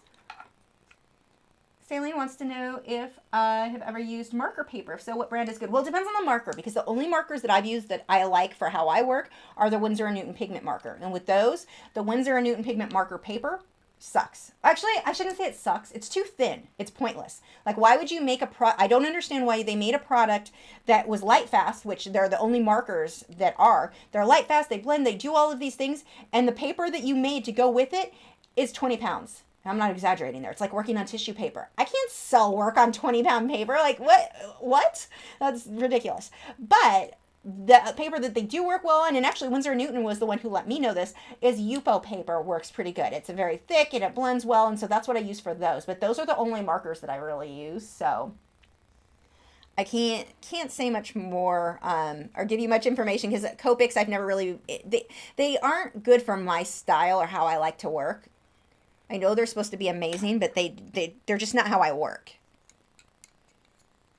Plus, they're not light fast, which is a bit of an issue. And by a bit, I mean a huge issue for me. You want to be aware of whatever products you're using, because if something's not light fast, you don't want to sell that. They're going to fade. What light fast means, it's a term that we use to talk about how fast a product fades. So let's say something has a light fast rating of a 2 or a 3. It's going to fade within 2 to 15 years. That color is going to completely fade. So let's say you sold something that's this bold, beautiful underwater scene, bright pinks and purples and blues and all these gorgeous colors, and you used colors that were not light fast, or something that was ranked like a 2 or a 3, 2 to 15 years, those colors fade. They are no longer what you sold that person. If you sold that for very much money, I'd be pretty, if I was that buyer, I'd be pretty irritated about that. You as the artist needs to be aware of light fast ratings, and you need to be aware of the supplies that you're using. You want to make sure that those are things that are going to last. A really horrible feeling, one that I have, years ago, I was using products that were not intended for art. I thought, okay, I need linseed oil. I'll just go to the hardware store. Just go buy some of the same stuff. It's not the same stuff. And I made a bunch of paintings that I took to an art festival. I mean, I only sold them for 20, 30, 40 bucks. They weren't super, I don't even think they went as high as 40. They weren't super expensive. This was years ago. About 6 months later, the paint where the linseed oil I had used was like it almost made like these droplets formed. I don't even know how or why, because that's not what it looked like when I painted it. And then it yellowed, so yellow. So anyone who bought that has a piece of artwork that you can't hang on the wall anymore. And back then, there was no social media. There was no way, like, these people are not in contact with me.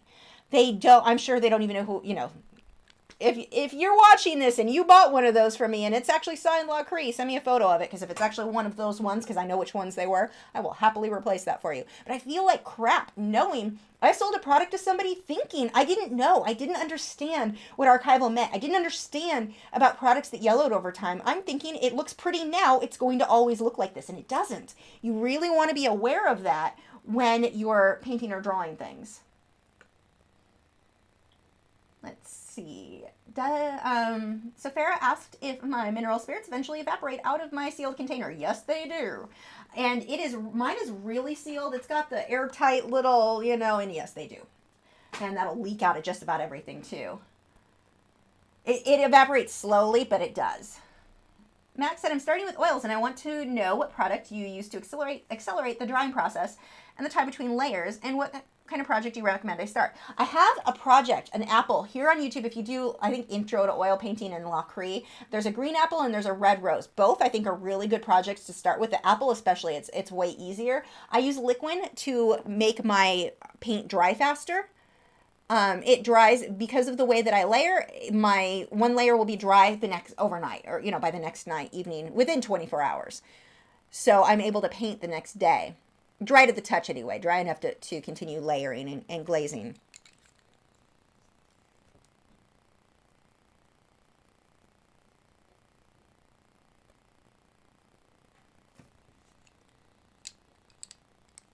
Let's get some blue in there. What's going to happen? Because what you're probably thinking, especially those who are like, what color are you using right now? And by the way, when I say that, it is not a stupid question that you ask what color I'm using, by any means. We all feel that way when we start. And the reason that I stress this so much is I need to get you past that so that you can continue to improve. But don't feel like I'm trying to say that it's a stupid question to ask. It absolutely is not. I just want you to understand why you don't want to depend on that kind of that thing. But anyway, what's going to happen, the more you paint and draw, the more you're going to notice stuff you didn't notice before. In this case, I'm looking at his beak. I'm like, okay, I see a little blue, could add some purple.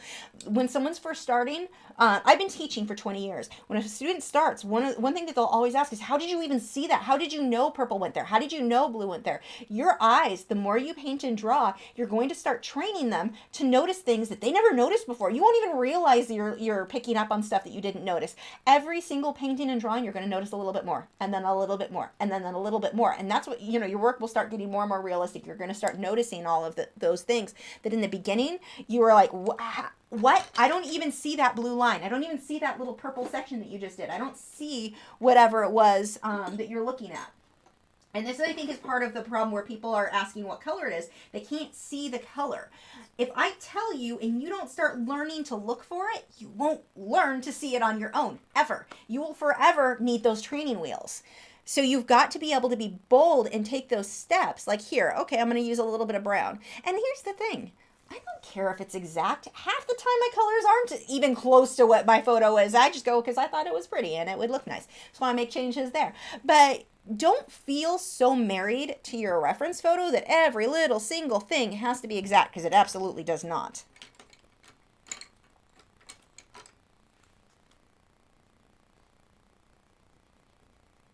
I'm always torn when people are, so worried about the colors, because part of me is like, I can make my life easier and not have to keep answering that question if I just listed everything out.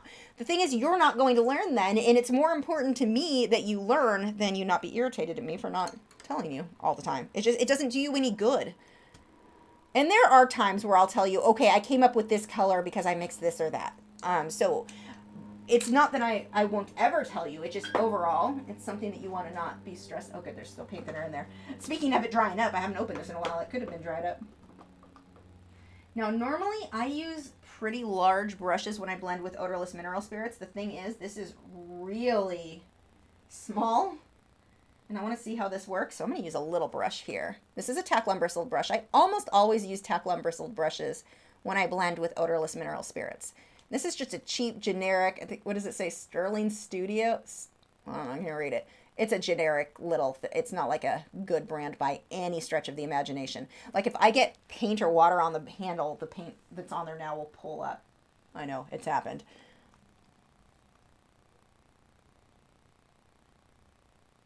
It's blending okay.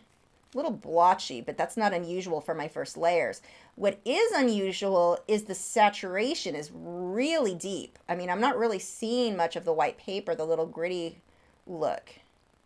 At the rate I'm going, I'm really curious to see long term, once I get further in this, because right now, to me, that's a good sign. I'm actually not unhappy with this at all. The performance of first layer, that to me looks like something where I've gotten 3 or 4 layers that I, into blending out. So that's encouraging. So far, the only definite negative is that it can't handle the masking fluid at all. Like, at all. I do not recommend. Let's see, Max. Oh, wait, no, I answered that question. Does odorless mineral spirits work on all brand of pencil? Any wax or oil-based? Yes. So Prismacolor, Polychromos, Luminance, Pablo's, Derwent Color Soft, it should, but it doesn't, because those are just, they do not work with my techniques. You can use it with them, but the results aren't like this. Derwent drawing, yes. The Derwent artist pencils, yes. Everything, wax and oil based. But you're not, a lot of people misuse the term colored pencil, or I say misuse, for watercolor pencils or Inktense pencils. Those aren't actually colored pencils, so odorless mineral spirits won't work with those, because you would just, they're made to use with water. But good question. Lee Fiddler said, I read a quote in an art book that says, value does all the work, but color gets all the glory. Oh my God, that is perfect. That is so true. I love it. RCJ Painting said, when do you think the full video of Sir Scooter will go up? I'm excited to see how it came out. For Patreon, part 1 is already up. Part 2 will be up probably Friday. I may be running a little late on that one because that project took me longer than usual. And then next week will be the YouTube version. And then this one would be the following week after. Jesse says it's a sky chicken. It is a sky chicken. It's a rainbow sky chicken. So I can still see a lot of that gauzy look under here. So we'll see as the color builds up how that goes. Let's go ahead and start layering some of the yellow now. And I know I need, gosh, there's like cool and warm yellow mixed together on his head. So, and if you're thinking, oh my gosh, how do you know if it's cool or warm? You grab a pencil and you see if it looks right. And if you're looking at it going, oh, I need it to be more like a fluorescent color. That probably means you want more cool of a cool blue. So let's go ahead and sharpen these.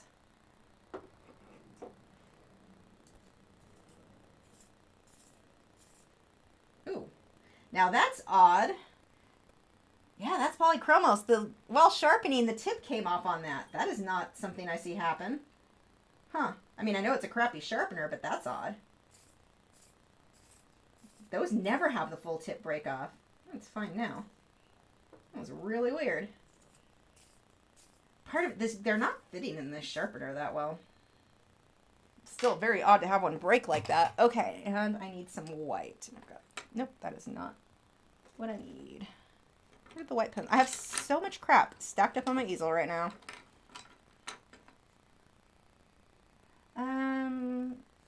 Why don't I use Pablo's? I like them for on sanded paper. They work really well with powder blender for my final layers, not for things that need to be blended with powder blender. The thing, Pablo's are essentially Pablo's are to like the polychrome, or not polychromos, to the luminance what Prismacolor Very Thins are to Prismacolor. They're hard, they're waxy. For most things, I hate them. I never liked the Prismacolor Very Thins either. Wow, I can't talk. Even when Prismacolor was the only brand I used. I never really, they just don't work for my techniques. Now, that said, I've seen many people use them and they work beautifully for how they work. It just depends on how you work, how you layer. It depends on the user. But I'm still going to order some. I'm going to be ordering those and the Caran d'Ache, they're watercolor pencils because I want to do some mixed media with those too. And I've heard good results of people who used both of those together. So I will be ordering some. I like them, like I said, on sanded paper for final detail. Loved them. But when I've used them like this, they're just too hard and waxy for the way that I work. Like I said, doesn't mean it's a bad pencil. It means it just doesn't really work for the way I work. Okay, so he's really lightened some areas. And as you can see, well, you can't see. It's kind of the point. Where I'm adding the white, you're not going to see anything, but what it's going to do, it kind of protects the paper and it keeps me from going too dark on a lot of those yellow areas. Because this needs to be a very light yellow in here. Now I've got a little area. Let me see if I can find my eraser somewhere. Oh, there it is. I've got paint tape stuck to my hand now. I don't have a trash can over here. I don't know where good to put that. I've got a little bit of the graphite line here on the top of his head. Now, anywhere where I need it to be yellow and be blended smoothly, I want to get rid of any graphite lines because that will show through yellow colored pencil. And it's very ugly. Where did I find the colored pencil storage drawers? Love your work, thanks. These ones, the ones that I'm using, it's a 3-drawer pastel box. I get them from Jerry's Artorama. Amazon carries them, but I've heard some people say that they were warped really bad, the ones on Amazon, and they had to send them back. The Dick Blick ones, same thing. I've heard a lot of people say that they were warped weird. So these ones, all of mine came from Jerry's Artorama, and I've been very, very happy with all of them. David said, I'm doing a male lion on black paper. That is going to look awesome. Molly wants to know what type of bird it is. It is a rosella. David said, I've done in the white, then I'm putting the color on top so what the colors pop against the black. Yeah, that's the way to do it. If you're working on black paper, I found that you can lighten it up if you put white down first and then color on top. That does work really well. He's going to have a lot of white feathers in here. Lots of detail. A lot of this is going to get done with the touch-up texture titanium white mixture. Let's move out of the way, glassine. Now here, okay, some of the white, and this is one of the things that I don't like the frisket as much as using masking fluid, because masking fluid I can paint little wisps of the feathers coming out. So see here, I'm going to need little bits of white coming through, but look at I'm going to see a harsh line right in between here and here. that's where I'm going to switch over to the Touch of Texture titanium white mixture, so it doesn't really matter. But if I had done that section with masking fluid, I could use a paintbrush and just draw in those little wispy things with the masking fluid to protect the paper from getting covered like this. This is just kind of cuts that off. So that is one thing that is better, or it's a little bit easier. Like if it's a fluffy animal, tiger or whatever, I like to do the edges. It usually will come out better with masking fluid than with the Frisket. So just one little tip or thing there on why I like one over the other. Oops, my reference photo just went away on me. So what I'm going to end with tonight is just blocking in the base colors. We'll have some more information on this as I go. I'll keep updating you on social media too with the progress of this guy. Let's go with a really pale yellow here.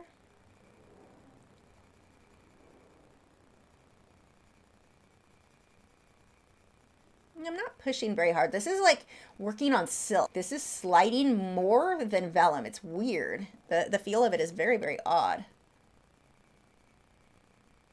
We're going to need to do a colored pencil podcast review on this.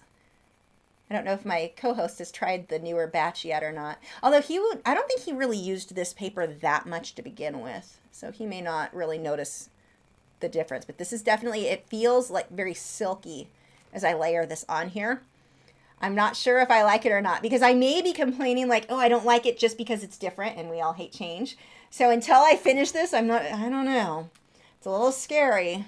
Like seriously, I've been dreading doing this project just because, like, part of me was excited and part of me is absolutely dreading it, because if I find out this paper that I hate it now, I don't want to go looking for a replacement. So I'm putting this yellow even where it's going to be darker. This is so weird. It feels like I'm working on top of layers that already have colored pencil down with like the way that it's gliding on here. I'm having to watch because I'm wanting to press harder because of the way it's gliding. It's very odd. Am I going to try the Inktense pans? I'm excited using them for portable painting. The pencils are just not the same. I might. I think I'm supposed to tell you guys this, but I might have a set of those pans here. They're awesome. I can't wait for them to be released. I haven't tried them yet, but like I just opened the thing and you can see this is going to be the most amazing. Yes, I will. We'll just leave it there. I can't tell you more, but yes, I absolutely will, and I'm so excited about them. I've already got videos planned.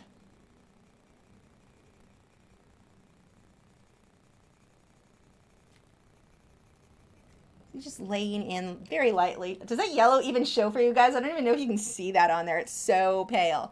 So now this yellow will start pulling in these darker ones. Let's see if the color saturation. That's kind of a concern of mine. Is this paper going to hold or grip onto enough of the pencil that my saturation is good? Ooh, so far I'm not unhappy. I'm starting to feel more positive. I was talking to someone on Twitter. We were joking because she was saying it's her date night. Sayanti, I think, was the one, if I remember. I'd have to look it up. But we were talking about, or she said that it's her date night. She was going to be watching the videos for Valentine's Day.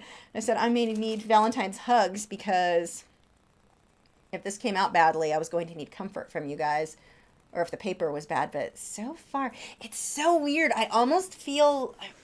It feels like these pencils are waxier than they are. Like it's coming out... Hold on. Yeah, the cover just... seems good. I have to get close to really see. I'm sitting back further than I typically like to.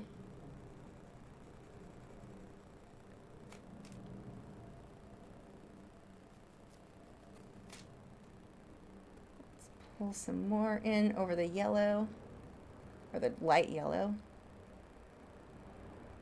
When you're drawing wildlife, variation is such a big deal. You don't want to look at that and go, okay, he has a yellow head. Color it all in solid yellow. It won't look realistic. Look at the variation. Look at where the colors get lighter and darker and move and twist and turn. And you've got to watch all of that if you want your work to look realistic. And so right now, I'm not super worried about making sure that my pencil is moving in the direction of the feathers because this is just the base layer. I'll start focusing on that when I get a little bit further in.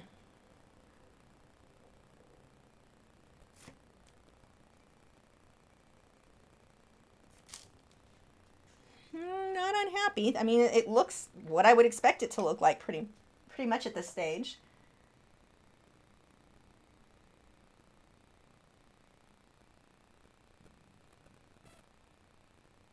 night,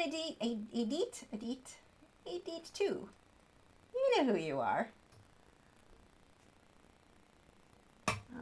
Okay, let's start pulling some of the... Actually, this is dry enough. Let's go ahead and... Okay, second layer sticking well enough. It's not a bad thing so far. I feel like one of those announcers on like football or whatever, and then, well, okay, football would have longer pauses while nothing's happening. I'm not a football fan. Hockey's fun. Lots of stuff happens in hockey. But anyway, I feel like that with the announcing that I'm doing. It's like, oh, and I made another stroke, and it's a bad stroke. Do a whole live stream like that. I think it'd be hilarious. So this is going to have some blue coming out here into the white. Remember, white is almost never white. Keep straight white for your brightest highlights. It's easy. Let's say you're drawing. I actually have a reference photo that I found recently, and I almost did it, but Jason Morgan just posted he was going to be doing a bald eagle recently. I was like, oh, I don't want to do it at the same time as him. I'll look like I'm just copying him. I mean, okay, it's Jason Morgan. Who wouldn't want to copy Jason Morgan? But in this case, I decided to hold off. But yeah, this, oh, my husband must be home. Chicken's losing his mind. But when you draw white, you don't just look at it and go, okay, the head is white. It's solid white. It's not. You're going to have a lot of different colors in there. And if you want your work to look realistic, let's say you're drawing a white wolf, a white dog, a white cat, a white anything, white rose. Very little is going to be white. Everything, white is very reflective. It picks up on the colors around it. So really watch that with whatever you're painting. Even, I mean, you're painting an ocean. The sea foam, we think, okay, it's white. Not just white. What other colors are in there? There's shadows. There's all kinds of colors.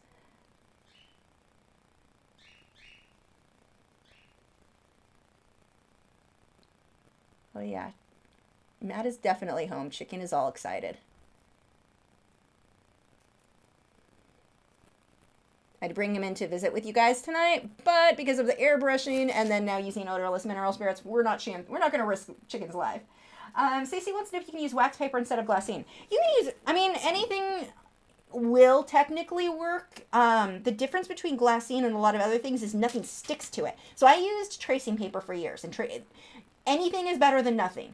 So if that's all you've got, then use it. But this is acid-free. It's what they actually use in museums. They'll put in between pieces of artwork or what, like paintings and such to protect them. It's acid-free and nothing sticks to it. So let's say a chunk of pencil fell and this pushed on it. If I slid it over, I'm not going to end up with a line because I slid over a chunk of pencil. The pencil wouldn't have stuck to the paper. So that's, I'm not sure how wax paper compares, but this is the big plus here. But anything that protects your hand is better than nothing. See.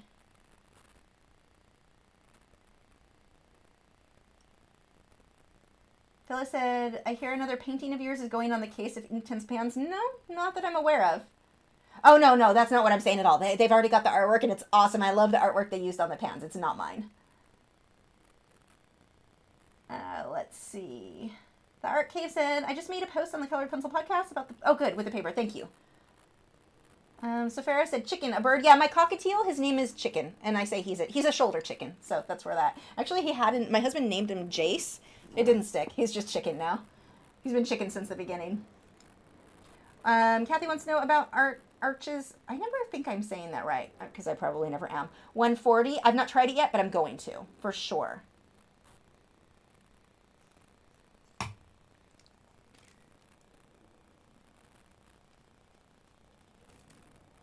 Pencil's going to get used a lot in this. This one, here, I'll tell you the color. It is the cobalt blue-greenish. I have a feeling I'm going to like this one a lot. This bird, actually, his chest has so much teal and turquoise. It's so pretty.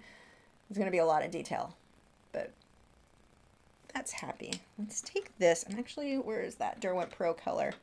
I lost it. I had it out. There it is. It's hiding. Come here. I'm going to put this on top of the gray and the blue and just pull these together. Now this is weird. The Derwent Pro color, which already feels a little slippery when you work with it, like it blends so beautifully. It's one of the things I love about these pencils. Like honestly, performance-wise, if the Derwent Pro color were all light fast, I probably would use almost always these would be my first go-to pencil. I probably wouldn't use my luminance or my polychromos nearly as much. The performance-wise, these are my favorites. It's just that I can only use half of them, so I'll always mix them with my other colors. But anyway, they're very silky to work with, and I'm wondering if it's almost too, it feels weird on this paper because it just feels like it's sliding. I haven't decided if that's a good thing. Like, I feel like I'm burnishing. I might be with how smooth this is. I don't want to be. I don't want to damage the tooth of the paper. Let's see. Let's get some browns in there. Right now his beak is very fuzzy. Everything's very fuzzy. I'll start tightening up the detail later.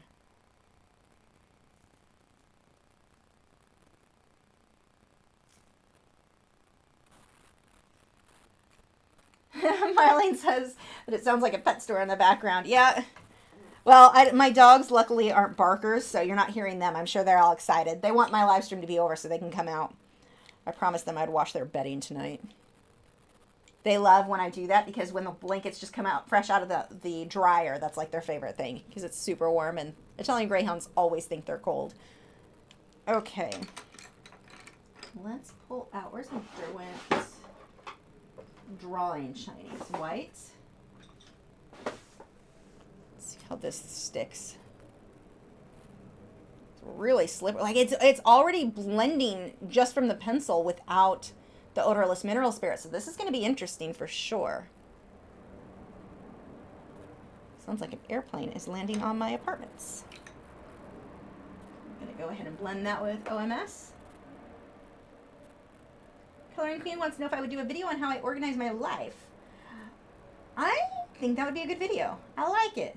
Zara, this is the Fabriano Artistico Extra White Hot Press 140-pound watercolor paper.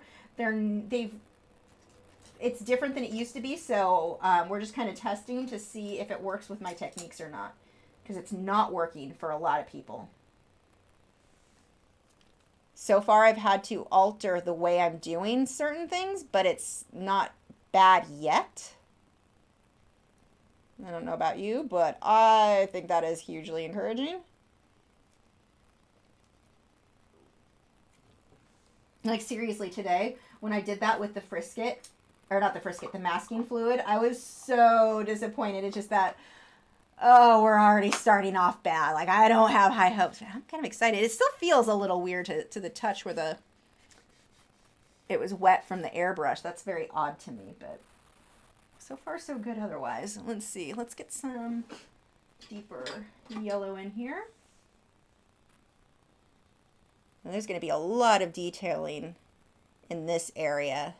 So I'm hoping, because this is so slick feeling, I'm hoping, like, this is the thing. Okay, so I typically don't love vellum because it's too slick. It's really hard to get the color saturation where I want, and it's hard to get enough layering the way that I want it. This feels slick, very much like vellum, but it's so far, my color saturation is okay. So far. That could change as I start to layer, so I don't want to, don't take, like, my kind of feeling more positive about this at this point. Don't take that as a definite, this is good, let's run out and buy a bunch of it.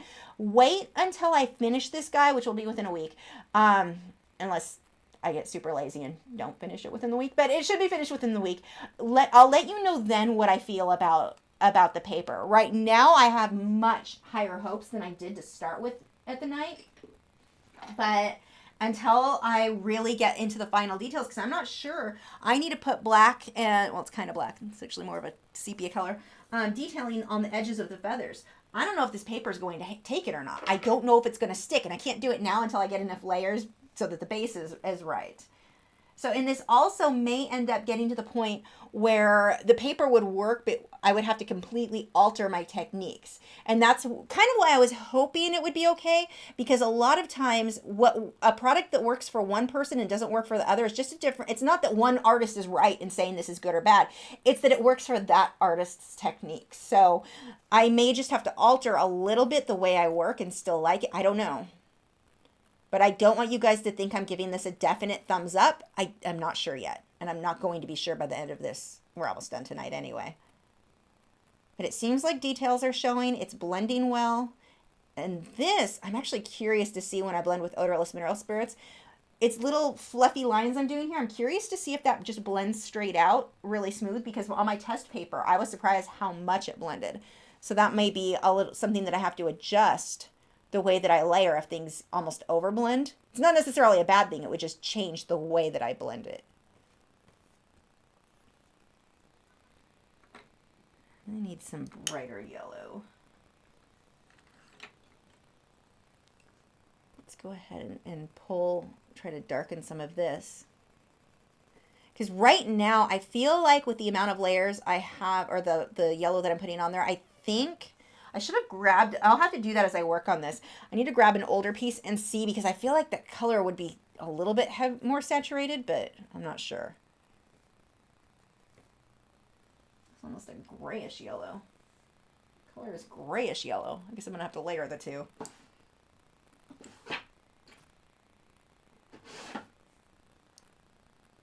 And where did my sharpener go? See, I knew this was going to be a night of me nonstop looking for stuff I've lost. Oh, that pencil doesn't fit in that sharpener at all. Let's try the other one.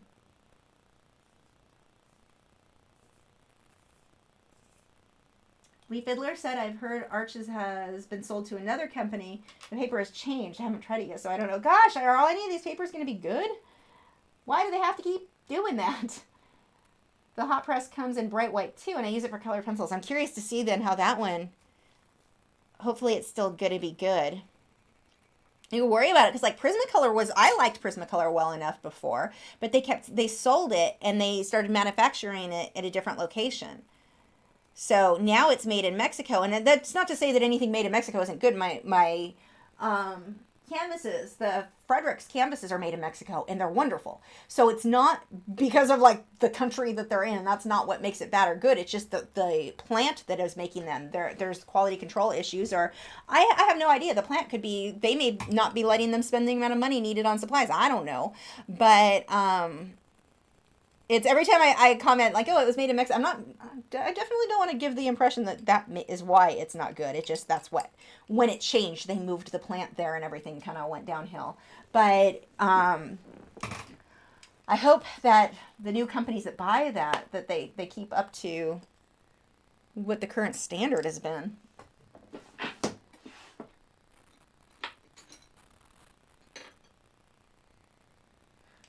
Don't know if this color is going to work. Let's try it and find out.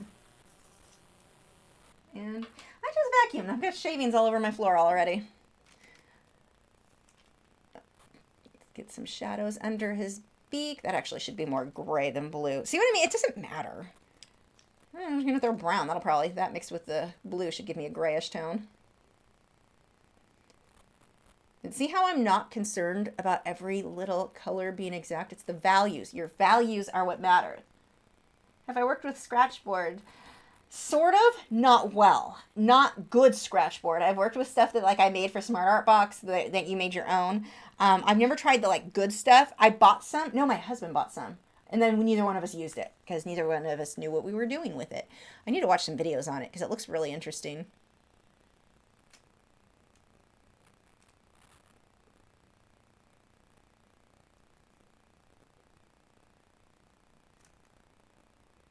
I've seen amazing, amazing work done with scratchboard.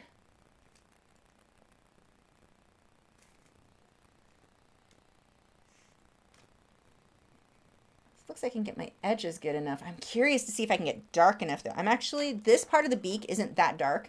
I'm going to see if I can get it that dark though. I'm going to go straight black. I can lighten it up if I need to later, but let's see if I can get this as dark as I might otherwise want to, because that was always a problem with vellum. I felt like it never got dark enough. Nothing. Oh, that seems okay.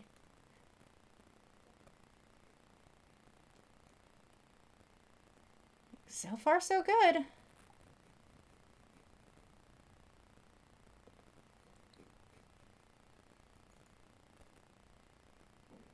Oh, my stomach is starting to growl. I'm hungry.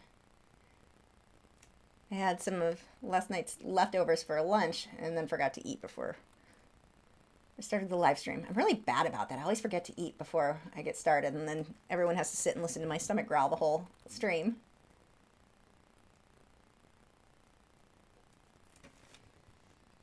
So I'm almost going to say that I like it a little bit better with how smooth this is coming out so easily. Again, these are only my first layers. I won't know for sure later, but I'm excited right now. Beanie Draw said, you mentioned hearing your chicken, but we can't. What sort of microphone do you record with for us not to be able to hear your background noises? It is a Blue Yeti. I think blue. Yeah, I think it's the Blue Yeti. And it's been pretty good. I have actually good enough that I bought 3 of them. I have all 3 in my studio. One here for live streams. I've got another one that is always set up for doing my voiceovers for Patreon or for the tutorials for YouTube and the podcast. And then I have another one that when I record videos, I pull out and have in front of me here. And they've been pretty good. I kind of think I need to get like a lapel mic or something to do even better. I'd like to improve for the videos when I'm working on camera, not for like the voiceover. These are fine. For the live stream, these are perfect. Podcasts are perfect. Actually, I should probably blend that out before I get too far. Where is gray? I'm going to just lightly blend this. Now, mixing the gray and the yellow is going to give me almost a greenish tone. So I need kind of a muddy color here.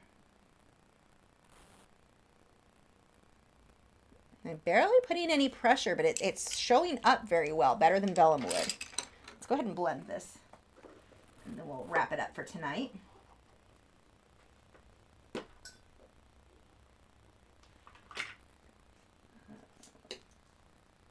Remember, whenever you're blending with odorless mineral spirits, I always have a piece of Viva paper towel, and Viva, or you can use an old t-shirt too. Viva is very much like cloth, so it works well with the odorless mineral spirits. Regular like Bounty or any of those, not going to work. It absorbs weird and just makes a mess all over the place.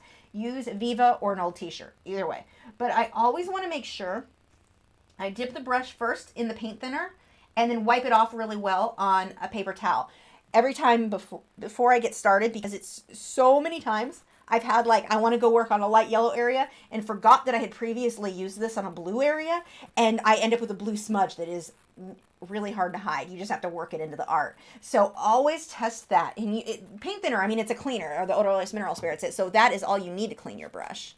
Now this will look a little bit darker when it's wet, or it should, as it's wet, and then it'll dry up nice, theoretically. Still not unhappy. Oh, that blends out nicely. Okay, I'm kind of wanting to try this now for a really, kind of out of focus, really smooth background, because that blends like crazy smooth. Like, wow. Now, because I was just in a yellow area and with oranges, I'm going to go ahead and clean off the brush with the odorless mineral spirits before I go into the blue, because I don't want to muddy this up. And it doesn't matter if I get the odorless mineral spirits a little bit on paper that doesn't have pencil yet. It doesn't really matter, because none of the paper is going to be left white. Now, if I were working on something where I wanted the white of the paper to show through, I don't want to get the odorless mineral spirits on that. Sometimes it can stain a little bit, so that wouldn't work. But all of this is going to get covered, so it doesn't really matter. Well, okay, so this is it for tonight. I'm not unhappy. I'm surprised. Like, I seriously came into this going, no, this isn't. I was so disappointed when I saw what happened with the masking fluid, but this isn't bad so far. We'll see once I get a little bit further into it. But I mean, what it should look like at this stage. Well, right now it's ugly, but it's what it should look like at this stage. I'm not unhappy, and it's blending smoother. It's almost like the pencil is sitting more on top of the paper. It doesn't seem like it's just absorbing straight into it quite as much. So this is kind of exciting for me, because it is not what I was expecting. Now, that said, I still don't know if I'm going to like this for Inktense. Even if it works well for colored pencil, I may still end up searching for something better for Inktense. We'll see. I have no idea yet, because of the way that the pencil seems to be sitting more on top of like it's gliding on top of the paper and not just absorbing into it. With the way that Inktense works, I don't know if that's going to be a good or a bad thing. So I will definitely be saving some of this batch to try with that, but I'm not unhappy right now. So if you've gotten the new batch, don't feel disappointed that it can't work. It's just going to apparently depend on the techniques that you're using, because this is not an unhappy moment for me. I'm kind of excited that he's got a cute head. So yeah, this is good. Stalin said toilet paper works great too. I use Viva and toilet paper. Toilet paper is wouldn't be one I'd recommend. It falls apart too easily, and with the brushes and combined with the Yeah, that wouldn't be my first choice. I could see it being better than paper towel, but still not as good as Viva. Auto Shop paper towels don't work great either for odorless mineral spirits in comparison, just because I've used them because they used to have those at Hobby Lobby occasionally, that the students would use that if they ran out of the regular paper towel, and it still wasn't quite like the paint thinner just absorbs really weirdly into it, versus much different than it does with Viva or old rags. So yeah, anyway, thank you guys so much for joining and experimenting with this paper with me. So far, I still feel so weird touching, like it feels weird. Make sure to check out Valerie and Joseph's, their channels are linked below in the video description. We've got painting and drawing and fire or wood burning that Valerie does, which is amazing. Joseph does the painting and drawing. Really cool stuff, so make sure to check them out. And I think that's it for tonight. We are done. I have to go eat something. I am very hungry. I don't even know what food I have here right now. I'm a little disappointed now that I just thought about that. I was all excited to go eat and then realized, do I even have anything good? I may be having a can of tuna. That's exciting. I'll talk to you guys next week. I don't know. This should be done by next week. Probably. So I don't know what next week's project will be yet. It'll be something. I'll see you then. Happy Valentine's Day. Bye. And then the awkward pause. Now bye.